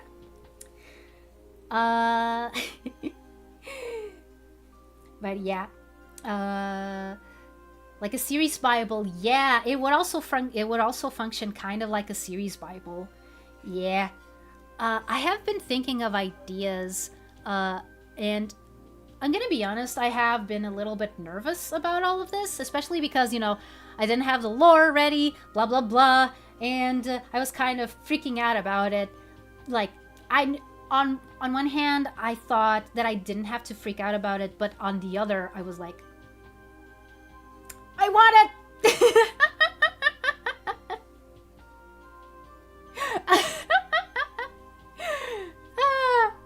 So yeah. Understandable. One of my teachers was self-taught when it was still done on paper. There are more resources now, fortunately. Yeah. Like nowadays anyone can try to do like 3D animation like on Blender. Back when I was interested, like all you had were paid programs like 3ds Max. At the time it was even called 3D Studio Max and Maya. Like, and those were your only options. There was also Pixar's RenderMan, but it was not commercialized outside of Pixar. So yeah. So yeah, and really the only dedicated animation program that you had was like Flash, I mean, there were other programs that you could do to put like, you know, various frames together, but they were very limited. They were comparable to Windows Movie Maker in that sense. You got 3ds Max for free? Oh, dude, awesome. Okay, another thing that I want to see if I can get later on, but that's only gonna come like after I'm monetized, after I have enough. How can I put this? After I have a more certain footing, let's put it like that, both in my experience and monetarily, because I wanted to see if I could get like a manager of some sort to help me with these things, because I'm a little bit bad at self-managing, especially if money is involved. But yeah, this is something that I want to see if I can do one day, which is merch. I'm not sure when it's going to be. The only thing that I can tell you, again, is that it's only going to happen after I get monetized and or partnered with YouTube. Or like I haven't thought about like streaming on Twitch much, but we'll see. Like, never say never. Never say never. That's what they say. And this other one. When I say a Portuguese company, it doesn't have to be a Portuguese company. It can be, you know, just get sponsored by a company in general. Because, I mean, and of course, it would have to be a company that is tangentially, at least, in the very least, tangentially related to what I'm doing. So it has to either be like something related to anime or animation or retro gaming or like, you know, something like that. Or maybe not. Maybe it's just like a company that is slightly local to me that would be open to a partnership. I don't know. To be honest, I put this here and I wasn't sure if I should, because it's still kind of like vague, but it is something that I would like to do. Sponsored by Disney. Oh man. I'm not sure if they would like to sponsor me, because I'm a little bit critical. I'm a fan, but I'm also very critical. A figure holding the staff in a dynamic pose would be sick, like those card captor ones. Yes, exactly. That is, oh man, that is one of my most long-lived dreams, which is like having a figure or a doll of a character that is like either that I made. That is legit something that I have wished for so long. And like when I see indie VTubers getting, you know, their own figures and stuff like that, I'm like, dude, I am so happy for them. Oh, by the way, I pre-ordered the Shy Lily Nandoroid. I've gotten it, like, in recent times, I've gotten addicted to watching Shy Lily react to cat videos. Like, oh man. And I never thought I would get into Shy Lily, but like, no, she's nice. An Atari figure would look good among my collection of action and static figures, maybe next to the asterisk PVC figs from XXL2 for the Switch. Right! Yeah, I need to do some research on the Asterix XL2 games, because I did start playing the first one on stream, but again, it was emulation. And the only reason why I started playing it was because I had borrowed the game, and I don't have it anymore, so I need to actually get it. Probably for my GameCube, because I know that it's one of those games that came out like on every console under the sun. Probably also had like a Game Boy Advance version. You're critical because you're a fan. Yeah, Disney don't like honest people, even if people like you are a big fan of them. Yeah. Plus, I have one big point against me as a Disney fan, which is I have never gone to one of the theme parks. I wanna go to one of the theme parks, but I haven't yet, so I'm not a real fan in their eyes. I played the second game because Roman Mario with Roman Flood. Oh man, yeah. There's also a Roman Sonic. But honestly, I would prefer to see a Roman Hedgehog, not just like a Roman dude with a helmet shaped like Sonic's spines. And a Roman Pac-Man. Oh man, I didn't remember that one. Oh man. Okay, so those are my goals. Also, my very scuffed goals because yeah. I don't know. I really don't know what happened. It had to happen. Okay. And now Roman's new Sonics had to be faster. Yeah. Yeah, they did. Okay. Where's my desk? I need to go behind my desk. Why is it so hard?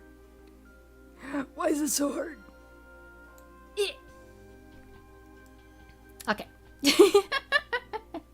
Put that hedgehog on the chariot now! And then the hedgehog didn't want to go. Oh yeah, true. Indies have been making big leaps. A run of plushies for indie VTubers is actually fairly feasible nowadays. Yeah! Yeah. And like, I know that my design doesn't pass some tests. You know, like my silhouette, for example, is not one of the most interesting. But that's because of my long hair. It's a problem that long-haired VTubers have a lot, which is why I don't mind it. Which is why I don't mind it all that much. Yeah, it's the room, see? It's the room cola. I love it so much, dude. Thank you so much. But yeah, as I was saying, oh man, I forgot. Yeah. And Mari, who still happens to be a PT VTuber, was able to get a limited run plushie. Oh, yeah. That's really cool. That's really cool. Yeah, see, that's what I want to see if I can reach one day. Like, of course, I have to work for it. I have to work for it, and I'm gonna have to spend money for it. There's no two ways about it. Yep, there it is, Final Fantasy IX. See? There I have three games referenced in my room. So I have Pokemon, you have Sonic, and you have Final Fantasy IX. And I originally wanted to have like a third plushie or a figure on the desk, but I couldn't decide what it should be. So I just went like, it's fine. It's fine. I think that what we have is more than enough. Thought it was Final Fantasy VII because I went to the most popular one. Ah, that's where you made your first mistake. I don't usually go for the most popular ones. Best room ever. I'm stealing that Lucario plushie. No, you can't. No, you can't. You can't. It's mine. It's mine. It's mine.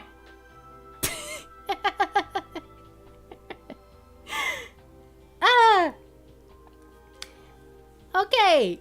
So I think that's all. I think that's all that I wanted to share with you. Oh wait, a little thing that was on the redebut slides that I didn't mention. I'm a human behind this mouse avatar. Of course I do mistakes. Are you saying that mice don't do mistakes? You don't know mice very well. Okay, so here in this slide, Oh, I put myself under the chat box. Whoops. Let's see. Oh, that's because the chat box is on top of everything else. Okay, no, that's fine. That's fine. I'm not going to be long. Okay, so the word here, the word here, that's written in Atlantean. Also, I don't know if Ryuji is around, but yeah. See, how do you know what is a civilization's mode of writing? I'm pretty sure that there's a way to put it like that. You look at how the letters or how the glyphs that they use, how the script is written. And usually if the civilization uses like very straight lines, usually it's because it uses stone. That's not like 100%, but most civilizations that used stone had a much more angular, more geometric writing scripts than ones that used parchment. And of course, I mean like the primary way of writing, because for example, the Egyptians used both. So yeah, anything goes with them. But if you compare like the Romans to the Chinese, for example, you can see what I mean. Like the Chinese used parchment almost exclusively. So that's why their characters evolved the way that they did. Same thing for the Romans. They needed to be legible on a surface, on a rocky surface. So yeah. As for Atlantis, we have a mix of both. We have both very angular characters and we have very swishy swooshy characters. These particular characters spell isuderi, which is thank you. As in thank you for joining me on this stream that was just supposed to be 1 hour and it's like 3 hours and a half by now. Why am I like this? Why am I like this? I guess I just have to get used to living with myself the way that I am.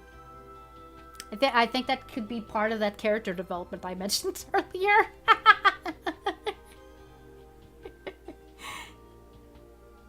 Looks at the brain failing to take over the world. Checks out. Yeah.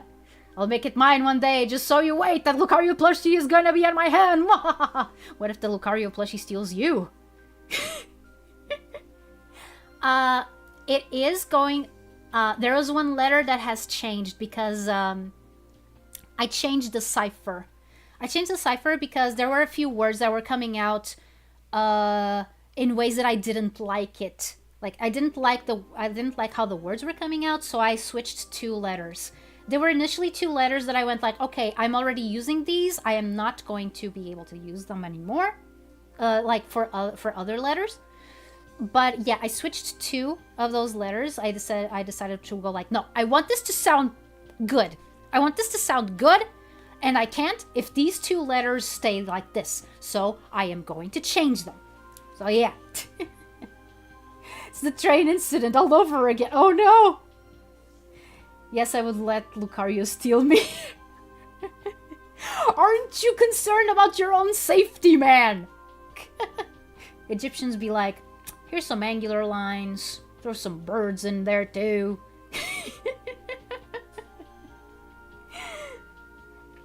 I want to steal Lucario plushie because I'm good with my Quaxley plushie. I mean, yeah. I think that a Quaquaval plushie would be pretty neat. But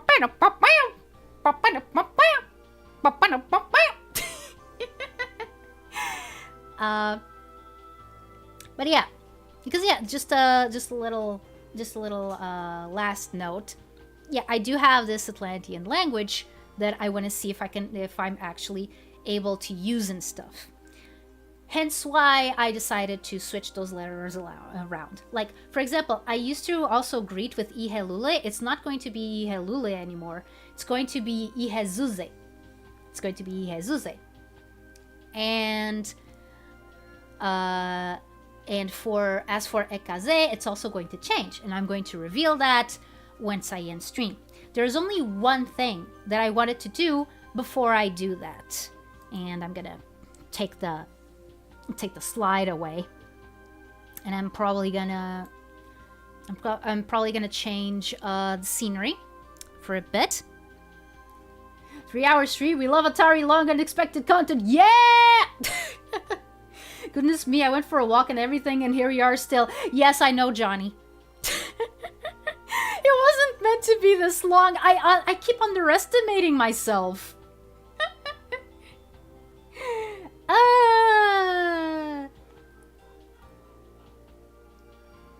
You might as Goofy? Awesome.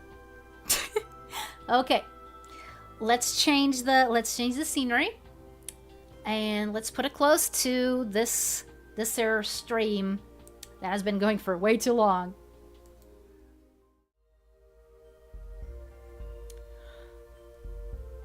Okay, so during this stream, I have mentioned first the Atlantean language. I referenced it multiple times, and at one point I also mentioned the movies made by Cartoon Saloon. I mentioned Secret of Kells, Song of the Sea, and Wolfwalkers. Hi Zen! You're just in time for the last showcase. The last showcase of this stream. Did everything go well? Yeah, it did. The only thing that didn't go well was that apparently I didn't have one of the slides for my PowerPoint presentation, and I had to pull up PowerPoint itself and do a window capture. Pool party. I mean, the other shamans, the other priests would probably not like it as much. I do have to admit it's tempting. It's tempting. So yeah, as I was saying, there was that there were those movies that I referenced. Now, Song of the Sea is named like that because, well, there is a song in it, a pretty iconic song in it. And a particular thing about this song is that it doesn't rhyme. It doesn't have to rhyme. So like if you, as long as your translation fits the metric, it doesn't have to rhyme because the original doesn't either. Well, the original English, the original was in Gaelic. It was in Irish Gaelic. I'm not sure if it rhymes in Irish Gaelic. I didn't bother to check. I am sorry. Sacred pool party! Yeah! So yeah. So what did your friend Atari decide to do with that information? He decided to go and translate the lyrics of the Song of the Sea theme into Atlantean. And he decided that that was how he was going to close off this stream. So, here you have. I'm not sure if you're familiar with the song. Like, again, the Irish trilogy is like super Celtic, as it should be, because Ireland, right? So yeah. And I didn't translate the entire song. I only translated like a snippet, which is why this is not going to be like a full karaoke. But if everything goes well, this could actually be one of the songs that I could cover. It's really simple. The instrumentation is not going to be very hard, so anyone who works with me on this is probably not going to have a very hard time. So yeah. Without further ado, let me just stop the soundtrack for a little bit. And I have the lyrics here because I should have learned them by heart, but I didn't. So yeah, also to just give you a little snippet of what the Atlantean language sounds a bit like. Of course, keep in mind that a lot of this is a little bit truncated because I'm limited to the metric of the actual song. Okay. So, yeah, first let me drink a little bit of water. I've been talking for so long.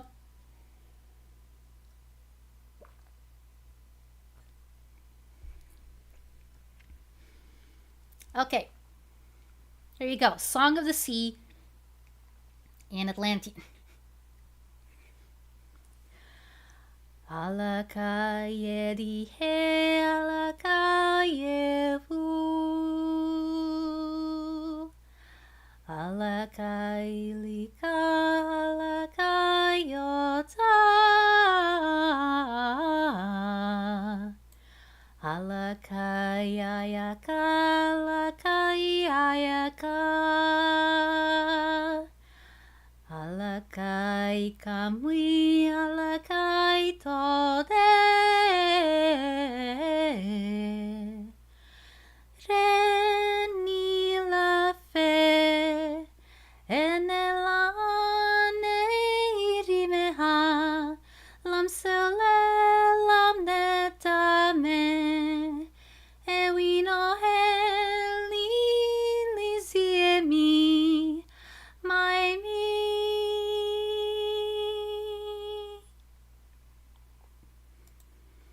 There you go. The song is a lot longer than that. I mean, not a lot longer. This is about like half. But again, maybe I can do an actual cover of it in Atlantean. Who knows? I really gotta. I mean, really, the only thing that's stopping me from doing covers right now is the fact that I have never done them before.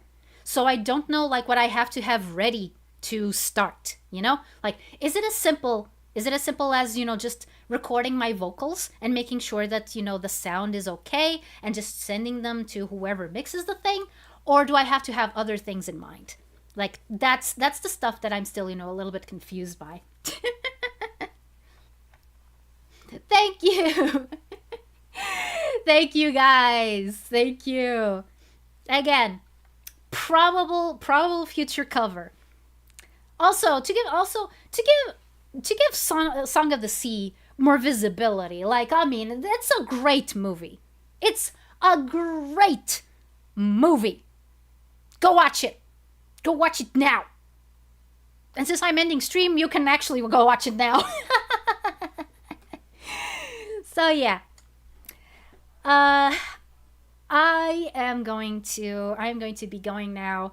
It was super nice finally being able to share all of this with you guys.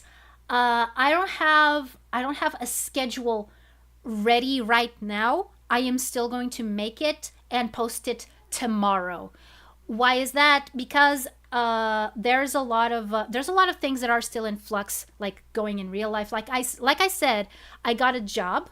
Like it's only a part-time job, but it's going to be like but it still hasn't started. So like there's still meetings and stuff that need to be done, and I don't know when that's gonna be. I am going to try to keep the schedule like fixed as much as I can. I might only do like 2 streams a week these next few weeks, but I want to get back into the groove of doing 3 a week at least. So yeah. Okay. Thank you so much, everyone, for being here for this long. Holy crap, this has got to be one of the longest streams I've ever done. And I really didn't expect it. Oh, man. Tangents! My one enemy! Okay. So, as always, thank you so much for watching. And I forgot my send-off. Oh, frick. Whether you're watching this live or the VOD or are a lurker, know that your presence is always appreciated. And see you soon. Or, as they say in Atlantis, with the updated cipher, Ekabe! Bye! Thank you! Thank you and see you very soon! Ekabe!